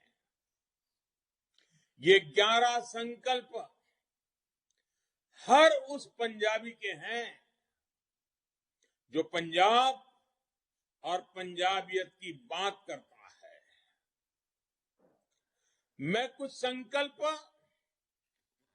जो भारतीय जनता पार्टी और एनडीए के साथियों ने रखे लिए हैं, वो आज आपके सामने रखता हूं। हमने संकल्प लिया है बॉर्डर एरियाज का विकास करने के लिए बॉर्डर एरिया डेवलपमेंट अथॉरिटी का गठन किया जाएगा। हमने संकल्प लिया है पंजाब के विकास के लिए अगले 5 साल में केवल इंफ्रास्ट्रक्चर पर 1 लाख करोड़ रुपए खर्च किए जाएंगे। एनडीए का संकल्प है आतंकवाद पीड़ितों की सहायता के लिए, आतंकवाद के कारण जिन्होंने अपने स्वजनों को खोया है, ऐसे परिवारों के लिए आयोग का गठन करेंगे। हमारा संकल्प है पंजाब में हर गरीब को पक्का घर देंगे। हमने संकल्प लिया है कि केंद्र और राज्य मिलकर बेहतर तालमेल के साथ सीमा पार से आने वाले नशे और हथियार सप्लाई को रोकेंगे। साथियों, आज एक तरफ भारतीय जनता पार्टी और एनडीए है, जिसका लक्ष्य है नवा पंजाब। इतिहास गवाह है, पंजाब की मजबूती देश को मजबूत करती रही है। मैं पंजाब की माताओं, पंजाब की बहनों, पंजाब की बेटियों से विशेष रूप से कहना चाहता हूं, नशे की जिस समस्या ने आपको, आपके परिवार को तबाह करके रखा है, जिसके कारण आप परेशान हैं, और आप लोग जिससे पंजाब को आजाद कराना चाहती है, जिससे अपनी संतानों को दूर रखना चाहती है। पिछले चुनाव में जिन लोगों ने नशे के संबंध में भांति भांति के भाषण किए और चुनाव समाप्त होते ही खो गए, उन्होंने आपकी तो मदद नहीं की, उल्टा इस कमी को, इस बीमारी को दिल्ली के नौजवानों तक पहुंचा दी। वो लोग आज फिर वहां पहुंचे हैं और यहां आकर मीठी मीठी बातें करके आपसे फिर वोट मांग रहे हैं। ऐसे लोगों से पंजाब को बहुत सतर्क रहना है। भाइयों और बहनों, पंजाब को आज कोरे वायदे नहीं चाहिए। एनडीए सरकार के, डबल इंजन की सरकार के ईमानदार इरादे चाहिए, ईमानदार प्रयास चाहिए।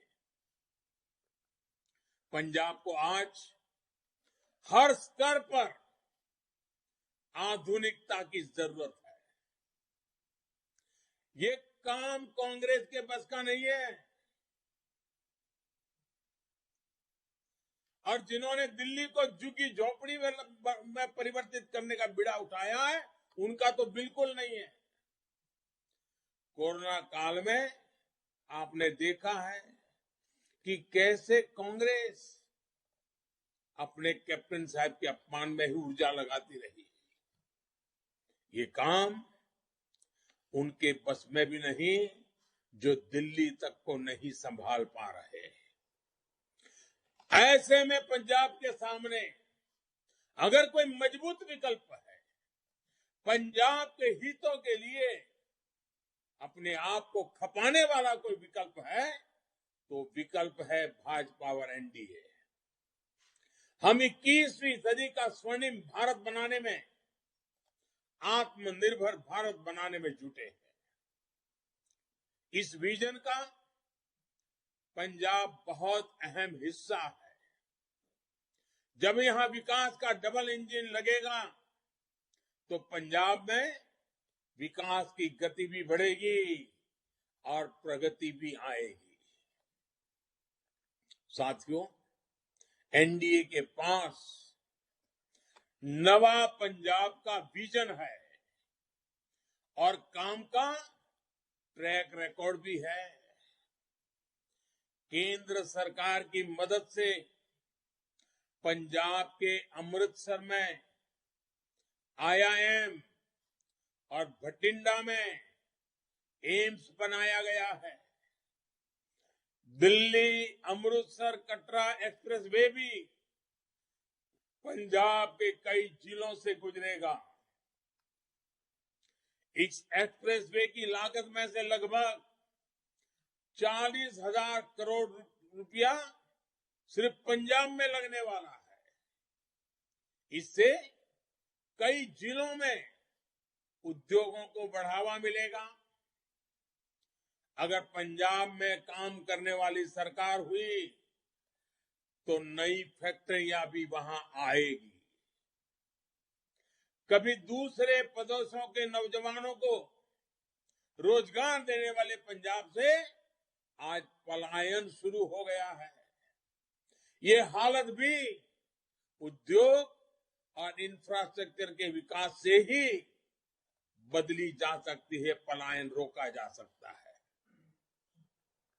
भाइयों और बहनों, यहां मंडी गोविंदगढ़ पारंपरिक रूप से स्टील सिटी के नाम से प्रसिद्ध है। अंतर्राष्ट्रीय बाजार से प्रतिस्पर्धा करने के लिए यहां जिस तरह के इंफ्रास्ट्रक्चर की जरूरत है, जो संसाधन चाहिए, उस पर ध्यान देने की जरूरत है।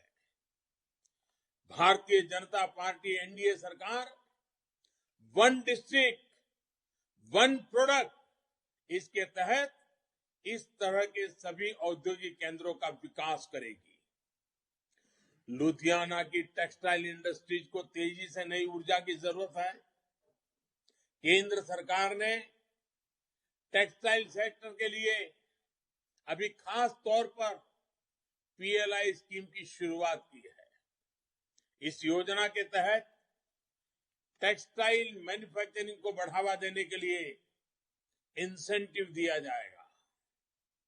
एनडीए सरकार जब यहां बनेगी तो ऐसी योजनाएं तेजी से लागू हो पाएगी जो पंजाब का कल्याण करेगी, पंजाब को विकास की नई ऊंचाई देगी। साथियों, पंजाब की खेती ने भारत को हमेशा ताकत दी है, लेकिन जो दल बरसों तक पंजाब की सत्ता के केंद्र में रहे, उन्होंने पंजाब के किसानों को क्या दिया?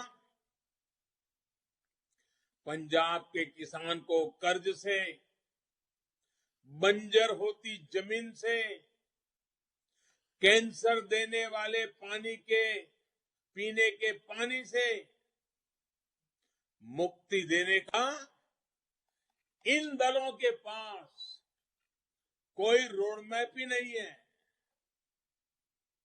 पंजाब के किसानों को चाहिए बीज से बाजार तक आधुनिक व्यवस्थाएं। पंजाब के किसानों को चाहिए आधुनिक कोल्ड स्टोरेज, फूड पार्क और फूड प्रोसेसिंग के उद्योग। पंजाब के किसानों को चाहिए अपने उत्पाद एक्सपोर्ट करने के लिए बेहतरीन कनेक्टिविटी। इन सभी क्षेत्रों पर हमारी डबल इंजन की सरकार और तेजी से काम करेगी। साथियों, पंजाब के किसानों का खेती पर होने वाला खर्च कम हो, उनकी आय बढ़े, ऐसे हर काम को हमारी सरकार प्राथमिकता दे रही है। छोटे किसानों के कल्याण के लिए हमारी सरकार लगातार कदम उठा रही है। सबसे ताजा उदाहरण फर्टिलाइजर का है। पिछले साल हमारी सरकार ने P&K फर्टिलाइजर के लिए करीब 45,000 करोड़ रुपए से ज्यादा सब्सिडी बढ़ाई। यूरिया के लिए भी सब्सिडी में हमारी सरकार ने करीब 35,000 करोड़ रुपए की वृद्धि की है। इस बजट में भी हमने फर्टिलाइजर सब्सिडी के लिए रिकॉर्ड राशि का प्रावधान किया है। भाइयों और बहनों, आज पहली बार पंजाब में एमएसपी पर रिकॉर्ड खरीद के साथ यहां के किसानों को इसका पैसा सीधा बैंक खाते में भेजा जा रहा है। 2014 से पहले के 7-8 सालों में पंजाब के किसानों को धान की फसल के एमएसपी के रूप में लगभग 1 लाख करोड़ रुपया मिले थे। पुरानी सरकार की मैं बात कर रहा हूं, 7 साल में 1 लाख करोड़, जबकि हमारी सरकार के दौरान 2.25 लाख करोड़ रुपए के करीब करीब पंजाब के धान किसानों की जेब में गया है। गेहूं में भी हमारी सरकार ने 1,60,000 करोड़ रुपए से अधिक पंजाब के किसानों के जेब में दिया है। ये भी पहले के मुकाबले लगभग 2 गुना है, डबल है। भाइयों और बहनों, पंजाब जिस विकास का अधिकारी है, पंजाब जिस ऊंचाई का अधिकारी है, उसके लिए मैं आज आप सभी को में से आपका सहयोग मांग रहा हूं। समानता और साझीवालता की जो सीख हमारे गुरुओं की है, उस पर चलते हुए हमें नवे पंजाब के निर्माण के लिए जुट जाना है। आत्मनिर्भर भारत के लिए एक सशक्त पंजाब का निर्माण बहुत जरूरी है। इसलिए आपको सबका साथ, सबका विकास वाली सरकार को चुनना है। जो लोग पंजाब को अस्थिर करना चाहते हैं, उनसे आपको सतर्क रहना है। मैं विशेष रूप से अपने नौजवान बेटे बेटियों से आग्रह करूंगा, ये आपके भविष्य के लिए सही फैसले का समय है। इस समय को हमें गंवाना नहीं है। हम मिलकर नवा पंजाब बनाएंगे। इसी विश्वास के साथ मैं फिर एक बार आप सबको बहुत बहुत शुभकामनाएं देता हूं। इस बार तो मैं वर्चुअली आपसे नमस्कार कर रहा हूं, लेकिन अभी जब इलेक्शन कमीशन ने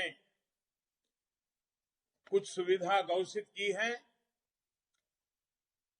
उसको ध्यान में रखते हुए कुछ दिनों के बाद मेरा पंजाब आने का कार्यक्रम जरूर बनेगा। पंजाब की मिट्टी को माथे पर लगाने का अवसर मिलेगा। पंजाब के मेरे प्यारे भाई बहनों का दर्शन करने का सौभाग्य मिलेगा। पंजाब भाजपा ਦਾ ਚੋਣ ਮੈਨੀਫੈਸਟੋ ਜਾਰੀ, ਕਿਸਾਨਾਂ ਲਈ ਕੀਤੇ ਵੱਡੇ ਐਲਾਨ।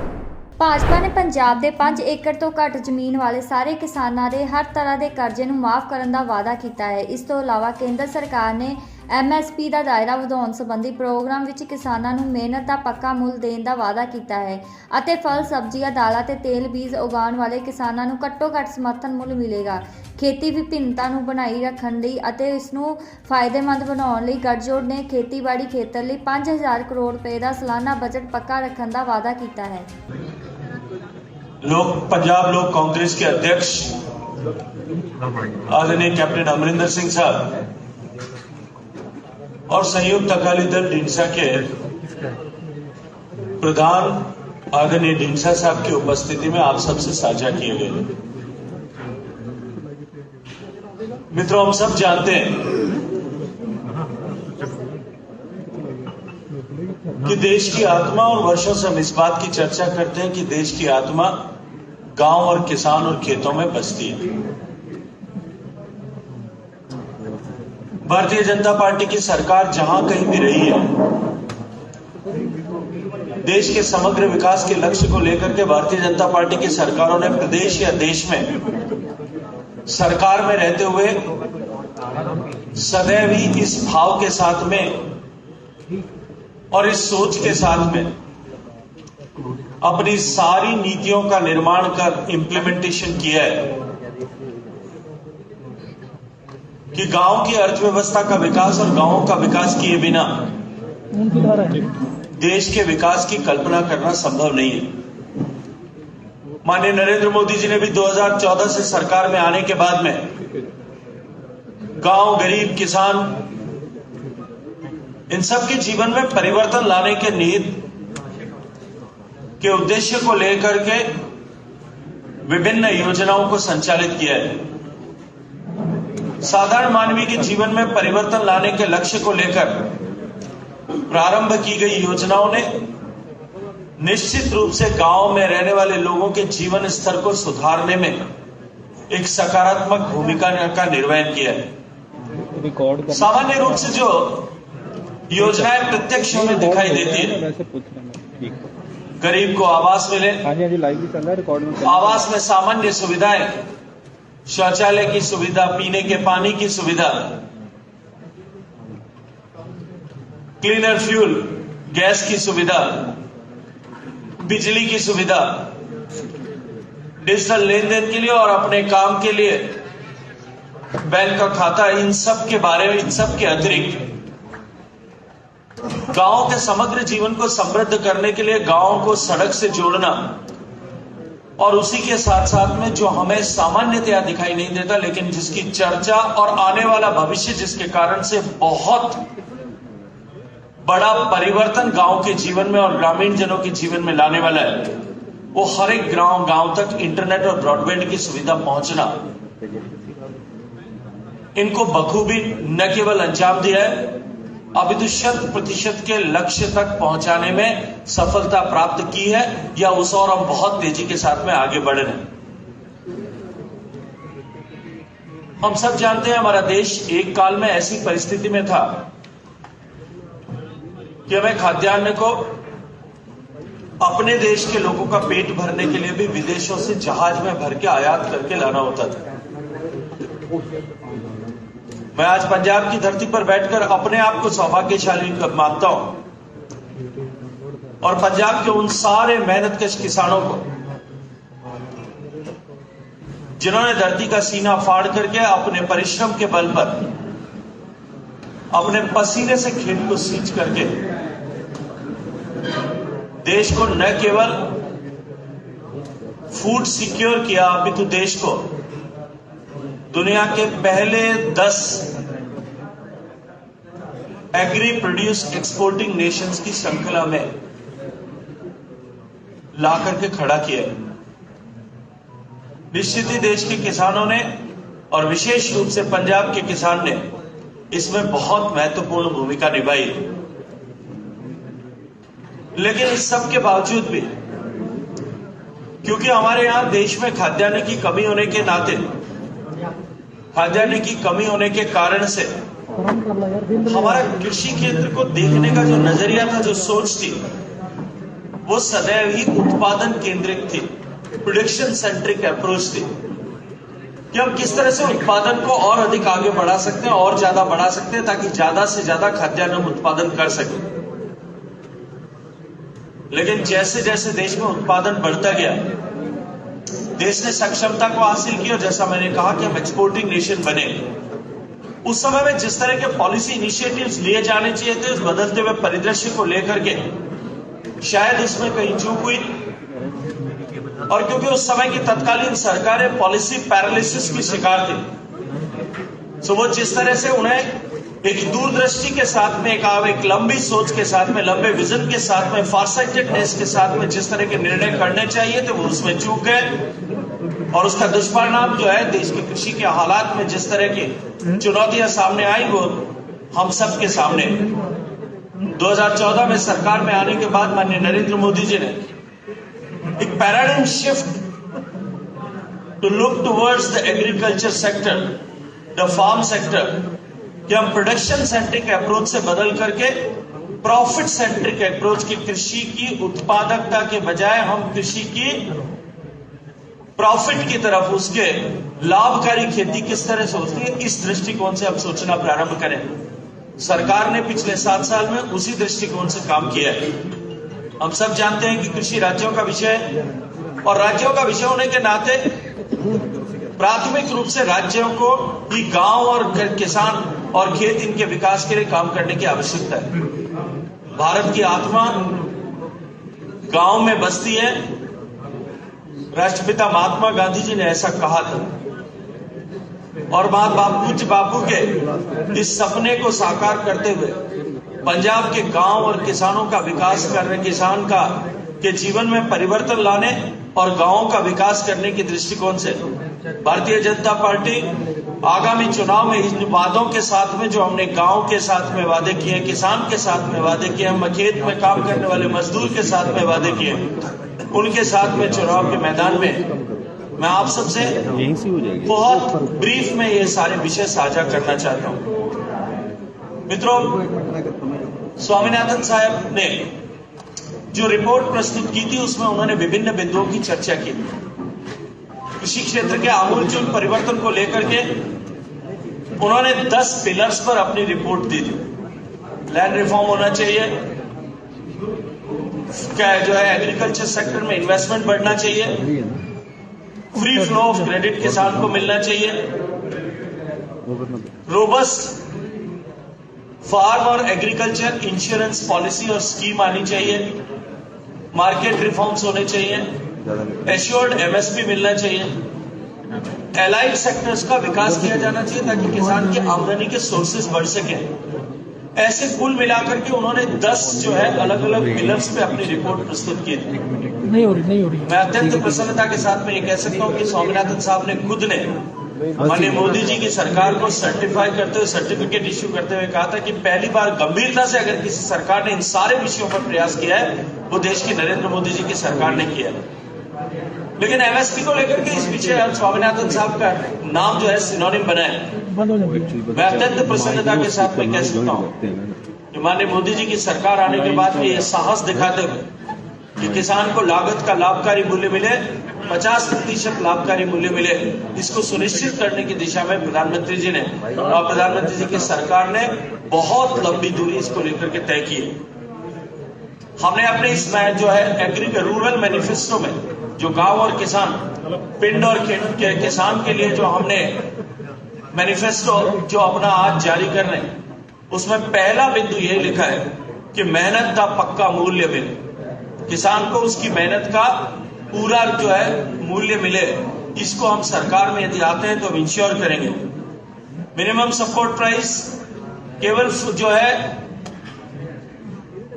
गेहूं या चावल या जिन कमोडिटीज पर अभी मिलती हैं उनके अतिरिक्त, क्योंकि किसान के लिए सबसे बड़ा इंसेंटिव जो है वो गेहूं और चावल का उगाने का वो मिनिमम सपोर्ट प्राइस और एश्योर्ड प्राइस एंड प्रोक्योरमेंट है। लेकिन क्रॉप डाइवर्सिफिकेशन को आज पंजाब की आवश्यकता भी है। पंजाब में जिस तरह से पानी जमीन के नीचे कम हो रहा है, निश्चित रूप से उस दिशा में हमें तेज गति से काम करने की आवश्यकता है। इसलिए किसान को केवल गेहूं, चावल, दलहन, तिलहन इनका एश्योर्ड प्राइस मिले, उसके साथ साथ में जो वेजिटेबल्स एंड फ्रूट्स का भी उसको सरकार की विभिन्न योजनाएं जो MIS स्कीम अभी भारत सरकार की काम करती है उसके तहत उसको भी लाभकारी मूल्य मिले, इसको सुनिश्चित किया जाए। और साथ ही साथ में एग्रीकल्चर को सस्टेनेबल बनाने के लिए और क्रॉप डाइवर्सिफिकेशन के लिए किसानों को प्रोत्साहित करने के लिए, ताकि उनकी आमदनी भी बढ़े और साथ ही साथ में पानी का भी अधिकतम उपयोग हो सके, बचाया जा सके। 5,000 करोड़ रुपए का एक कॉर्पस फंड उसके लिए बनाएंगे ताकि हम किसानों को उसके लिए प्रेरित कर सकें। जो दूसरा विषय है, इस दिशा में मैं बात करना चाहता हूं कि कर्जा मुआफी का अनेक बार चर्चा होती है कि किसान के कर्जे को माफ किया जाना चाहिए।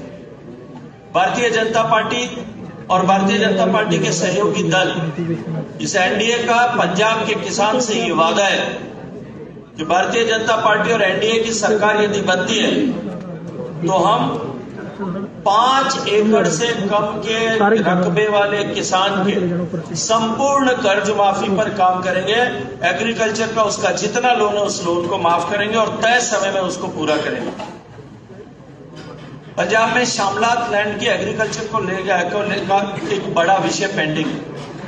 1 लाख एकड़ ऐसा एस्टिमेट किया जाता है कि ऐसी जमीन है जो शामलात जमीन है और जिसकी खेती को लेकर के एक सिस्टमेटिक अप्रोच के साथ में लैंडलेस फार्मर्स को वो जमीन कल्टीवेशन के लिए मिले, ताकि वो इस भाव के साथ में कि मैं अपने खेत में काम कर रहा हूं, अपने मेहनत का ठीक प्रतिफल वो वहां प्राप्त कर सके। हर एक लैंडलेस फार्मर को जो राज्य में उसको फाइनेंशियल असिस्टेंस मिले खेत में काम करने के लिए। माननीय प्रधानमंत्री जी की जो योजना है प्रधानमंत्री किसान सम्मान निधि योजना, जिसमें किसान को हैंड होल्डिंग के लिए देश भर के किसानों को 6,000 रुपया प्रतिवर्ष दिया जाता है। इसको पंजाब के किसान से और लैंडलेस फार्मर से हमारा वादा है कि हम यदि सरकार में आते हैं और पंजाब की जनता हमें आशीर्वाद देती है तो हम प्रत्येक किसान को, लैंडलेस फार्मर को भी प्रधानमंत्री किसान सम्मान निधि से जोड़ने के लिए का काम करेंगे। इसी के साथ साथ में एग्रीकल्चर सेक्टर में वैल्यू चेन मैनेजमेंट को लेकर के भी हम नई तकनीकी के साथ में, ताकि प्रोडक्ट्स को ब्लॉकचेन के माध्यम से सर्टिफाइड प्रोजेक्ट्स, और जैसा माननीय प्रधानमंत्री जी ने कहा है कि हम zero budget agriculture, organic agriculture, urban plant में एग्रीकल्चर इस दिशा में ले जाएं। ब्लॉकचेन के मैनेजमेंट के माध्यम से हम certified organic products and other products को जो है वो लोगों तक पहुंचा सके, मार्केट तक पहुंचा सके, ताकि बेटर जो है वैल्यू रियलाइजेशन किसान को हो। इस दिशा में काम करेंगे। जो इसी क्रम में दूसरा विषय कि सस्टेनेबल ग्रीन रिवोल्यूशन की चर्चा मैंने आपके सामने की।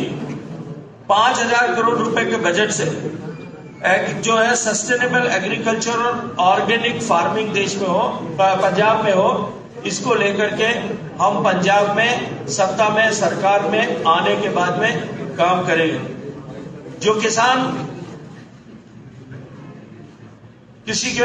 को यहां फ्री बिजली मिलती है, लेकिन उसके कारण से स्टेट एक्सचेकर पर बहुत बड़ा बर्डन है, और उसका दुष्परिणाम यह है कि पूरे प्रदेश में इंडस्ट्री को डोमेस्टिक पर्पज के लिए बहुत महंगी बिजली है। आज देश के किसान को देश के अन्य प्रदेशों में माननीय मोदी जी की सरकार, केंद्र सरकार की योजना के माध्यम से उनके फार्म में अन्नदाता को ऊर्जादाता बनाने के साथ साथ में दिन में ही उनको केवल किसान को अपने यहां सिंचाई करना पड़े, इस लक्ष्य को लेकर के सोलर पैनल्स के डिप्लॉयमेंट का काम हो रहा है। प्राथमिकता के साथ में पंजाब में हर एक खेत में सोलर पैनल्स लगे हैं, किसान को उसके लिए सब्सिडी मिले और बैंक उसको बचे हुए राशि के लिए लोन दे, ताकि सब्सिडी और लोन दोनों से मिलकर के उसके खेत में बिजली। ਭਗਵੰਤ ਮਾਨ ਨੇ ਕਿਹਾ ਕਾਂਗਰਸ ਦੇ ਗਰੀਬ ਸੀਐਮ ਚੰਨੀ ਨੇ ਆਪਣੇ ਭਾਈਚਾਰੇ ਦੇ ਹਾਲਾਤ ਕਦੇ ਦੇਖੇ ਨਹੀਂ।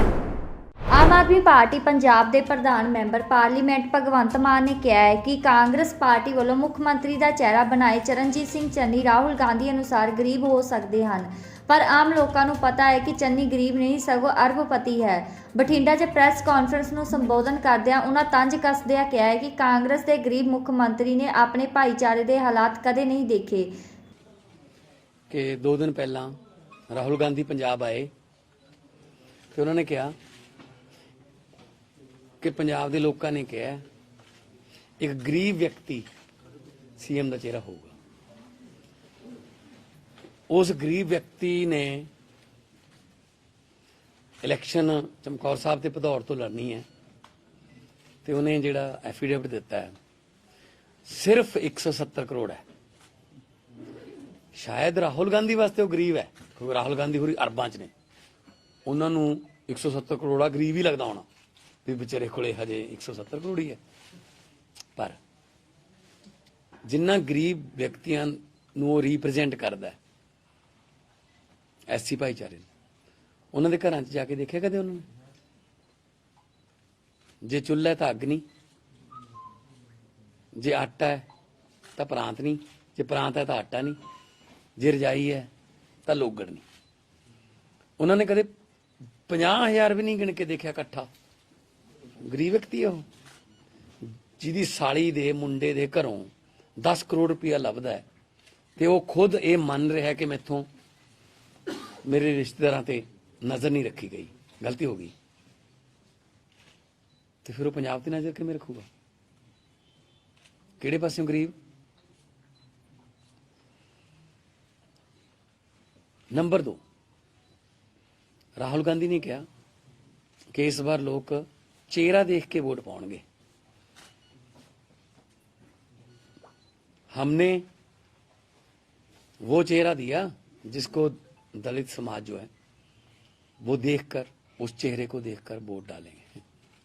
मैं गल मानदा, मैं मानदा इस गल कि गरीब लोग चेहरा देख के वोट पाएंगे, पर चेहरा अपने बच्चों का देखणगे कि कौन इन्हां नूं पढ़ा सकदा है।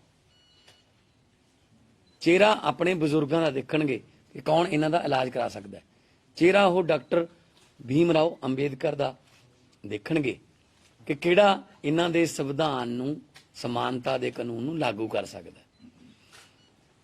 चेहरा वो शहीद आजम भगत सिंह का देखणगे कि किन्हां दे सुपनियां दी आज़ादी घर घर तक पहुँचा सकता है, कौन पहुँचा सकता है। चेहरा देख के वोट पाओ। मैं कदों कहना चेहरा ना देखो, चेहरा देख के वोट पाओ, पर अपने बच्चों का, शहीद आजम भगत सिंह का, डॉक्टर भीमराव अंबेडकर का, अपने बजुर्गों का चेहरा देखो। सो कांग्रेस ने 2 करप्ट मुख्यमंत्री दिते 5 साल, कैप्टन अमरिंदर सिंह जिन्हां दे महलों के दरवाजे 4.5 साल खुले ही नहीं आम लोगों लिए। फिर आ गए 111 दिन ਲਈ ਚੰਨੀ ਸਾਹਿਬ, ਜਿਨ੍ਹਾਂ ਕੋਲੇ ਉਹਨੇ ਮੰਨਿਆ ਉਹਨਾਂ ਦੇ ਭਾਣਜੇ ਨੇ ਕਿ ਹਾਂ ਇਹ ਬਦਲੀਆਂ ਦੇ ਜਾਂ ਪੋਸਟਿੰਗ ਦੇ ਪੈਸੇ ਨੇ। ਜਿਹੜਾ ਬਦਲੀਆਂ ਪੋਸਟਿੰਗਾਂ ਦੇ ਪੈਸੇ ਲਊਗਾ ਕੀ ਉਹ ਬੱਚਿਆਂ ਦਾ ਭਵਿੱਖ ਦੇਖ ਸਕਦਾ? ਪੰਜਾਬ ਨੂੰ ਇਮਾਨਦਾਰ ਤੇ ਸੱਚੀ ਨੀਅਤ ਵਾਲੇ ਲੋਕਾਂ ਦੀ ਸਰਕਾਰ ਚਾਹੀਦੀ ਹੈ।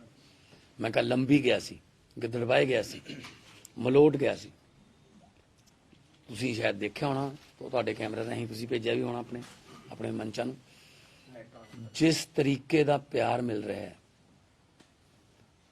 मैनू लगता है कि लोग बहुत बड़ी तब्दीली दे मूड च बैठे ने। 20 तरीक नूं काम करनगे। एक कल मैं तुहानूं थोड़ा जिहा फनी साइड ते ले जाना, घर दे उत्ते 3-4 झंडियां अकाली दल दियां,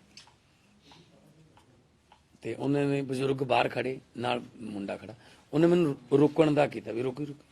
मैं क्या रुक जाने, मैं सोचा मैं रुक के ही कहूँगा कि जी आ झंडियां काहदे वास्ते लाइयां ने। इस तो पहला कि मैं कहंदा, वो बजुर्ग कहंदा ये तां कहंदा एवें ही ने, अंदरों थोड़े नाल ही। सो 10 मार्च नूं जिहड़े अंदरले ने ना, 10 मार्च नूं वो बाहर आउणगे। तुहाडा कोई सवाल होवे उन्होंने तो डम्मे भी नहीं किया। अगला सवाल। ਮਾਨ ਸਾਹਿਬ, ਹਰਸਿਮਰਤ ਕੌਰ ਬਾਦਲ ਨੇ ਕਿਹਾ ਵੀ ਅਰਵਿੰਦ ਕੇਜਰੀਵਾਲ ਇਹੋ ਜਿਹਾ ਕੈਂਡੀਡੇਟ ਸੀਐਮ ਦੇ ਤੌਰ ਤੇ ਲੈ ਕੇ ਆਏ ਜੋ ਸ਼ਰਾਬੀ ਹੈ, ਸ਼ਰਾਬੀ ਡਰਾਈਵਰ ਨੂੰ ਪੰਜਾਬ 'ਚ ਕਿਉਂ ਉਤਾਰੇ? 7 ਸਾਲ ਤੋਂ ਮੈਂ ਪਾਰਲੀਮੈਂਟ 'ਚ ਜੀ, ਉਹ ਮੇਰੇ ਨਾਲ ਉਹ ਮੁੱਖ ਮੰਤਰੀ ਹੁੰਦੀ ਸੀ, ਉਹ ਮੰਤਰੀ ਹੁੰਦੀ ਸੀ। ਸਭ ਤੋਂ ਵੱਧ ਉਹਦੇ ਨਾਲ ਕੌਣ ਲੜਦਾ ਸੀਗਾ ਪੰਜਾਬ ਦੇ ਮੁੱਦਿਆਂ ਤੇ? ਜਦੋਂ ਮੈਂ ਕਹਿੰਦਾ ਸੀ ਬਹਿ ਜਾ ਬੀਬਾ ਬਹਿ ਜਾ, ਗੁਰਦੁਆਰੇ ਵੇਚ ਕੇ ਖਾ ਕੇ ਤੁਸੀਂ ਰਹਿਣ ਦੇ। 7 ਸਾਲ ਤੋਂ ਮੈਨੂੰ ਲੋਕਾਂ ਨੇ, ਪੰਜਾਬ ਦੇ ਲੋਕਾਂ ਨੇ, ਸੰਗਰੂਰ ਦੇ ਲੋਕਾਂ ਨੇ ਬਣਾ ਕੇ ਭੇਜਿਆ। ਅੱਛਾ ਇੱਕ ਮਿੰਟ, मैं थोड़े पत्रकारों को पुछना चाहना, ਤੁਸੀਂ ਮੈਨੂੰ ਪੰਜਾਬ ਦੇ ਲੋਕਾਂ ਦਾ ਸਵਾਲ ਕਿਉਂ ਨਹੀਂ ਪੁੱਛਦੇ? ਇਹ ਕਹਿੰਦਾ ਸਿੱਧੂ ਨੇ ਕਿਹਾ, ਇਹ ਕਹਿੰਦਾ ਹਰਸਿਮਰਤ ਨੇ ਕਿਹਾ, ਕੋਈ ਹੁਣ ਕਹੂ ਚੰਨੀ ਨੇ ਕਿਹਾ, ਲੋਕਾਂ ਨੇ ਕੀ ਕਿਹਾ ਮੈਨੂੰ ਦੱਸੋ। ਮੇਰਾ ਸਵਾਲ ਇਹ ਹੈ, ਹਾਂ ਤੁਸੀਂ ਸਾਰੇ ਜਗ੍ਹਾ ਆਸੇ-ਪਾਸੇ ਰੈਲੀਆਂ ਕਰ ਲਈਆਂ, ਹਾਂਜੀ, ਮਨਪ੍ਰੀਤ ਬਾਦਲ ਜੀ ਤੁਹਾਡੇ ਪੁਰਾਣੇ ਸਾਥੀ ਲਿਆ ਰਹੇ ਆ, ਲੋਕ ਚਰਚਾ ਕਰਦੇ ਆ ਵੀ ਭਗਵੰਤ ਮਾਨ ਇਸੇ ਕਰਕੇ ਬਠਿੰਡੇ 'ਚ 18 ਤਰੀਕ ਤੋਂ ਬਾਅਦ ਪੁੱਛ ਲਿਓ ਮੈਨੂੰ, ਜਦੋਂ ਪ੍ਰਚਾਰ ਖਤਮ ਹੋ ਗਿਆ, ਕਿ ਤੂੰ ਬਠਿੰਡੇ ਕਿਉਂ ਨਹੀਂ ਆਇਆ। ਹਾਈਪੋਥੈਟੀਕਲ ਕੁਐਸਚਨ ਹੈ, ਆਉਂਗਾ। ਤੁਸੀਂ ਪਹਿਲਾਂ ਮੈਨੂੰ 2 ਮਹੀਨੇ ਪਹਿਲਾਂ ਇਹ ਕਹਿੰਦੇ ਰਹੇ 17 ਵਾਲਾ ਮਾਹੌਲ ਨਹੀਂ ਬਣ ਰਿਹਾ ਜੀ, ਤੇ ਹੁਣ ਜਾ ਕੇ ਦੇਖੋ, ਚਲੋ ਮੇਰੇ ਨਾਲ, ਤੁਸੀਂ ਕਿਹੜੇ ਵਾਲਾ ਮਾਹੌਲ ਹੈ। ਥੋੜਾ ਤੁਸੀਂ ਕਾਲੀ ਕਰ ਜਾਂਦੇ ਆਰਾਮ ਨਾਲ, ਹੈਨਾ। 18 ਤਰੀਕ ਤੋਂ ਪਹਿਲਾਂ ਬਠਿੰਡੇ ਵੀ ਰੈਲੀ ਕਰਾਂਗੇ ਔਰ ਵੱਡੀ ਰੈਲੀ ਕਰਾਂਗੇ। ਮਾਨ ਸਾਹਿਬ, ਡੇਰਾ ਪ੍ਰਮੁੱਖ ਨੂੰ ਪੈਰੋਲ ਮਿਲੀ ਹੈ, ਕਿਸ ਤਰ੍ਹਾਂ ਦੇਖਦੇ? ਕਾਨੂੰਨੀ, ਦੇਖੋ ਇਹ ਕਾਨੂੰਨੀ ਕਾਰਵਾਈ, ਮਾਲਵਾ 'ਚ ਬੜਾ ਪ੍ਰਭਾਵ ਹੈ ਜੀ। ਦੇਖੋ ਸਬ ਡਿਊਸ ਮਾਮਲਾ ਹੈ, ਕੋਰਟ ਦਾ ਮਾਮਲਾ ਹੈ, ਮੈਂ ਕੀ ਕਮੈਂਟ ਕਰ ਸਕਦਾ ਨਹੀਂ ਸਰ। ਮਤਲਬ ਕਾਨੂੰਨ ਨੇ, ਜੇ ਪਹਿਲਾਂ ਕੋਰਟ ਨੇ ਰਿਜੈਕਟ ਵੀ ਕੀਤੀਆਂ ਉਹਦੀਆਂ ਬੇਲਸ, ਠੀਕ ਹੈ ਨਾ, ਉਹਨੂੰ ਮੈਡੀਕਲ ਤੌਰ ਤੇ ਛੁੱਟੀ ਵੀ ਦਿੱਤੀ, ਤੇ ਹੁਣ ਸਿਮਰਜੀਤ ਬੈਂਸ ਤੇ 307 ਦਾ ਪਰਚਾ ਲੁਧਿਆਣਾ ਪੁਲਿਸ ਨੇ ਕੀਤਾ ਗ੍ਰਿਫਤਾਰ। ਪੰਜਾਬ ਵਿਧਾਨ ਸਭਾ ਹਲਕਾ ਲੁਧਿਆਣਾ ਦੇ ਆਤਮ ਨਗਰ ਦੇ ਵਿਧਾਇਕ ਸਿਮਰਜੀਤ ਸਿੰਘ ਬੈਂਸ ਨੂੰ ਪੁਲਿਸ ਨੇ ਗ੍ਰਿਫਤਾਰ ਕੀਤਾ ਹੈ। ਇਹ ਕਾਰਵਾਈ ਢਾਬਾ ਇਲਾਕੇ ਵਿੱਚ ਚੋਣ ਵਿਵਾਦ ਦੇ ਚੱਲਦਿਆਂ ਕੀਤੀ ਗਈ। ਸਿਮਰਜੀਤ ਸਿੰਘ ਬੈਂਸ ਤੇ ਇਰਾਦਾ ਕਤਲ ਦਾ ਮਾਮਲਾ ਦਰਜ ਹੋਣ ਤੋਂ ਬਾਅਦ ਜ਼ਿਲ੍ਹਾ ਅਦਾਲਤ 'ਚ ਵਕੀਲਾਂ ਦੇ ਪ੍ਰੋਗਰਾਮ 'ਚ ਪੁੱਜੇ ਸਨ। ਇਸ ਦੌਰਾਨ ਉਹਨਾਂ ਨੂੰ ਗ੍ਰਿਫਤਾਰ ਕਰਨ ਲਈ ਇੱਥੇ ਭਾਰੀ ਪੁਲਿਸ ਫੋਰਸ ਤਾਇਨਾਤ ਕੀਤੀ ਗਈ। ਕਾਫੀ ਕੋਸ਼ਿਸ਼ਾਂ ਤੋਂ ਬਾਅਦ ਵਿਧਾਇਕ ਨੂੰ ਪੁਲਿਸ ਨੇ ਗ੍ਰਿਫਤਾਰ ਕਰ ਲਿਆ। ਬੀਤੇ ਦਿਨੀ ਸਿਮਰਜੀਤ ਸਿੰਘ ਬੈਂਸ ਸਣੇ ਉਹਨਾਂ ਦੇ ਪੁੱਤਰ ਅਤੇ ਸਮਰਥਕਾਂ ਦੇ ਪਰਚਾ ਦਰਜ ਕੀਤਾ ਗਿਆ ਸੀ। ਦੱਸ ਦਈਏ ਕਿ ਕਮਲਜੀਤ ਸਿੰਘ ਕੜਵਲ ਜਿਹੜੇ ਕਾਂਗਰਸ ਦੇ ਉਮੀਦਵਾਰ ਹਨ, ਉਹਨਾਂ ਦੀਆਂ ਗੱਡੀਆਂ ਭੰਨ ਦਿੱਤੀਆਂ ਸਨ। ਉਹਨਾਂ ਤੇ ਹਮਲਾ ਕੀਤਾ ਗਿਆ ਸੀ। ਆਤਮ ਨਗਰ ਹਲਕੇ ਦੇ ਵਿੱਚ ਦੋਵਾਂ ਉਮੀਦਵਾਰਾਂ ਦੀ ਸਿੱਧੀ ਟੱਕਰ ਹੈ। ਇਹਨਾਂ ਦੇ ਸਮਰਥਕ ਆਪਸ ਵਿੱਚ ਭਿੜੇ ਸਨ। ਹੁਣ ਸਿਮਰਜੀਤ ਸਿੰਘ ਬੈਂਸ ਨੂੰ ਲੁਧਿਆਣਾ ਪੁਲਿਸ ਨੇ ਗ੍ਰਿਫਤਾਰ ਕਰ ਲਿਆ ਹੈ ਤੇ ਉਹਨਾਂ ਤੇ ਪਹਿਲਾ ਬਲਾਤਕਾਰ ਦੇ ਵੀ ਇਲਜ਼ਾਮ ਲੱਗੇ ਹੋਏ ਹਨ। ਹਾਈ ਕੋਰਟ ਦੇ ਵੱਲੋਂ ਵੀ ਹੁਣ ਉਹਨਾਂ ਨੂੰ ਵਾਰੰਟ ਜਾਰੀ ਹੋਏ ਹਨ। ਹੁਣ ਉਹਨਾਂ ਤੇ ਗ੍ਰਿਫਤਾਰੀ ਧਾਰਾ 307 ਦੀ FIR ਦਰਜ ਹੋਈ ਹੈ। ਜੇਕਰ CM ਚੰਨੀ ਹੱਲਾਸ਼ੇਰੀ ਨਾ ਦਿੰਦੇ ਤਾਂ ਹਨੀ ਕੋਲ ਇੰਨੀ ਮਨੀ ਨਾ ਹੁੰਦੀ। ਰਾਘਵ ਚੱਡਾ। ਆਮ ਆਦਮੀ ਪਾਰਟੀ ਤੇ ਪੰਜਾਬ ਦੇ ਸਹਿ ਇੰਚਾਰਜ ਰਾਘਵ ਚੱਡਾ ਨੇ ਅੱਜ ਚੰਡੀਗੜ੍ਹ 'ਚ ਪ੍ਰੈਸ ਕਾਨਫਰੰਸ ਕਰਦਿਆਂ ਮੁੱਖ ਮੰਤਰੀ ਚਰਨਜੀਤ ਸਿੰਘ ਚੰਨੀ ਦੇ ਗ੍ਰਿਫਤਾਰ ਭਾਂਜੇ ਭੁਪਿੰਦਰ ਸਿੰਘ ਉਰਫ ਹਨੀ ਵੱਲੋਂ ਕਬੂਲ ਕਰਨ ਤੇ ਕਿ ਸਰਹੱਦੀ ਸੂਬੇ ਵਿੱਚ ਰੇਤ ਮਾਈਨਿੰਗ ਨਾਲ ਜੁੜੀਆਂ ਕਾਰਵਾਈਆਂ ਤੇ ਅਧਿਕਾਰੀਆਂ ਦੀਆਂ ਨਿਯੁਕਤੀਆਂ ਤੇ ਤਬਾਦਲਿਆਂ 'ਚ ਮਦਦ ਕਰਨ ਦੇ ਬਦਲੇ ਉਸ ਨੂੰ 10 ਕਰੋੜ ਰੁਪਏ ਨਗਦ ਪ੍ਰਾਪਤ ਹੋਏ ਸਨ ਤੇ ਕਿਹਾ ਹੈ ਕਿ ਹਨੀ ਮਨੀ ਤੇ ਚੰਨੀ ਦੀ ਲਵ ਸਟੋਰੀ 'ਚ ਇੱਕ ਹੋਰ ਚੈਪਟਰ ਜੁੜ ਗਿਆ ਹੈ। ਜਦੋਂ ਭੁਪਿੰਦਰ ਸਿੰਘ ਹਨੀ ਜੋ ਚੰਨੀ ਦੇ ਰਿਸ਼ਤੇਦਾਰ ਹਨ ਕੋਲੋਂ ਮਨੀ ਮਿਲੀ ਤਾਂ ਉਸ ਨੇ ਕਬੂਲਿਆ ਹੈ ਕਿ ਇਹ 10 ਕਰੋੜ ਰੁਪਏ ਜੋ ਬਰਾਮਦ ਹੋਏ ਹਨ ਇਹ ਪੰਜਾਬ ਸਰਕਾਰ ਤੇ ਮੁੱਖ ਮੰਤਰੀ ਚੰਨੀ ਵੱਲੋਂ ਨਾਜਾਇਜ਼ ਰੇਤਾ ਮਾइनिंग ਤੇ ਅਧਿਕਾਰੀਆਂ ਦੇ ट्रांसफर जरिए कमाए गए हैं। हन्नी साहब ने भूपिंदर सिंह हन्नी जो मुख्यमंत्री चरणजीत सिंह चन्नी साहब के रिश्तेदार हैं, उनके भतीजे हैं, उन्होंने इन्फोर्समेंट डायरेक्टरेट के सामने अपनी कन्फेशन स्टेटमेंट दर्ज कराई है और उसमें इस बात को कबूला है, अपना कबूलनामा ईडी के सामने दर्ज कराया है और कहा है कि ये जो 10 करोड़ रुपए बरामद हुए, रेड में पकड़े गए, ये 10 करोड़ रुपए पंजाब सरकार चरणजीत सिंह चन्नी साहब ने जो नजायज रेते की चोरी के ठेके, सैंड माइनिंग के खड्ड जो दिए थे उससे, और पंजाब सरकार में चन्नी साहब के टेन्योर में चल रही ट्रांसफर पोस्टिंग के लिए जो रकम ली जाती थी अफसरों की, SSP लगाने की, SHO लगाने की, ट्रांसफर पोस्टिंग की रकम, उससे जो पैसा आया ये वो पैसा है। हन्नी ने कबूल लिया है कि यह सारा पैसा ट्रांसफर पोस्टिंग और नाजायज रेते की चोरी, रेते की माइनिंग जो चल रही थी उस गोरख धंधे से यह सारा पैसा आया है। चन्नी साहब कह रहे थे कि मुझे मेरे साली के मुंडे से ना जोड़ो, वो अलग है मैं अलग हूं, मेरा उससे क्या लेना देना। मेरी गलती बस इतनी थी कि मैं अपने रिश्तेदारों पे नजर नहीं रख पाया, ये चन्नी साहब ने कहा। लेकिन आज यह साफ हो गया कि उनकी साली का मुंडा सिर्फ और सिर्फ चन्नी साहब का एजेंट बन के पैसे की कलेक्शन करता था और चन्नी साहब इलीगल सैंड माइनिंग, रेते के खड्ड और ट्रांसफर पोस्टिंग में पैसे कमा रहे थे। वो पैसे की कलेक्शन हन्नी करता था। हन्नी तो सिर्फ कलेक्शन एजेंट था, मास्टरमाइंड चरणजीत सिंह चन्नी साहब हैं। यह आज साफ हो गया। और अगर चन्नी साहब ने अपने collection agent cum nephew Bhupinder Honey को थापी नहीं दी होती तो हन्नी के पास CM सिक्योरिटी के कमांडोज की सिक्योरिटी नहीं होती। तो हन्नी के पास पंजाब पुलिस की पायलट गाड़ियां, जीप्स नहीं होती, और हन्नी के पास एक मंत्री, एक पंजाब सरकार के वजीर के पास जितनी फैसिलिटीज होंदी हैं, सुविधावां होंदियां ने, वो सारी नहीं होती। तो यह साफ है कि जो हन्नी कर रहा था वो चन्नी साहब करवा रहे थे, और वो मन्नी जो है, जो हन्नी के पास मिला, वो है चन्नी का।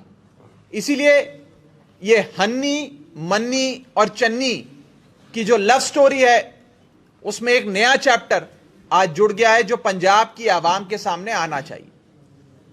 इसके साथ साथ आज आम आदमी पार्टी का परिवार बहुत मजबूत होने जा रहा है। बहुत ही बड़े बड़े लोग, बड़ी बड़ी पर्सनैलिटीज आज आम आदमी पार्टी ज्वाइन करने जा रही हैं, और फॉर्मल ज्वाइनिंग, औपचारिक शमूलियत के लिए मैं आम आदमी पार्टी के सीनियर लीडर बरसठ साहब को कहूंगा कि आप सबसे बात करके एक एक शख्स का, एक एक पर्सनालिटी का ब्यौरा आपके सामने रखें, और फिर हम उन्हें पार्टी में शामिल कराएंगे। बरसठ साहब। धन्यवाद राघव जी।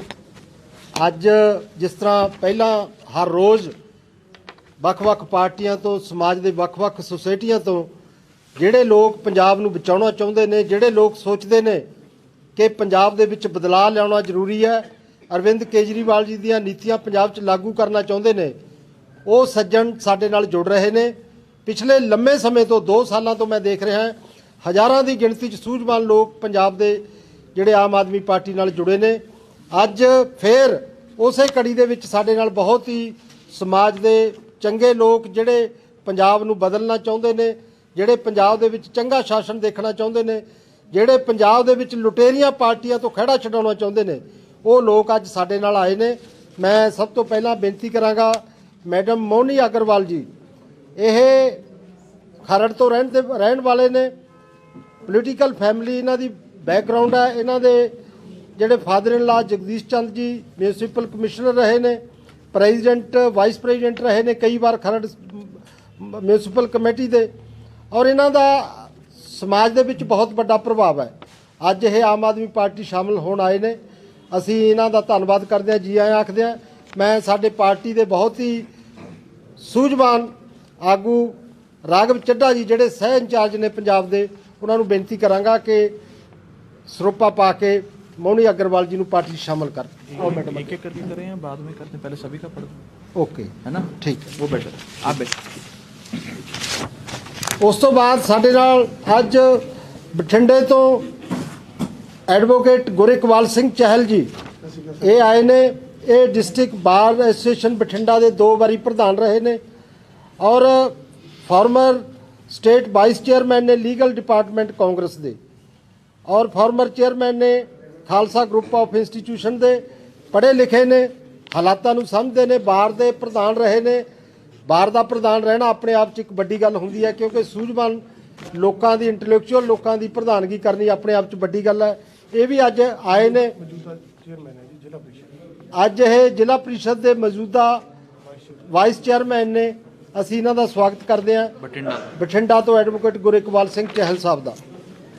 नाल साडे उस तो अगे ललित कालिया जी डिस्ट्रिक्ट सैकटरी ने, मोहित मल्होत्रा जी डीसीसी दे व्यापार सैल दे हैंगे जनरल सैकटरी, और हनी चौहान जी इंटरनेशनल प्रोफेशनल बॉक्सर ने, ये भी आए ने। असीं इन्हां दा भी स्वागत करते हैं। उस तो अगे वो वाले हनी नहीं उस तो अगे गौरव अरोड़ा जी वाइस प्रेजिडेंट ने district Congress committee urban Jalandhar दे। राजेश्वर दयाल जी इन्हां दे नाल ने। नाल रविंदर बांसल जी ये प्रेजिडेंट ने अग्रवाल सभा दे। यूथ डिस्ट्रिक्ट जलंधर दे president, Ashok Nagar residence society दे प्रेजिडेंट, ਵੱਖ-ਵੱਖ सोसाइटियां नाल जुड़े हुए ने।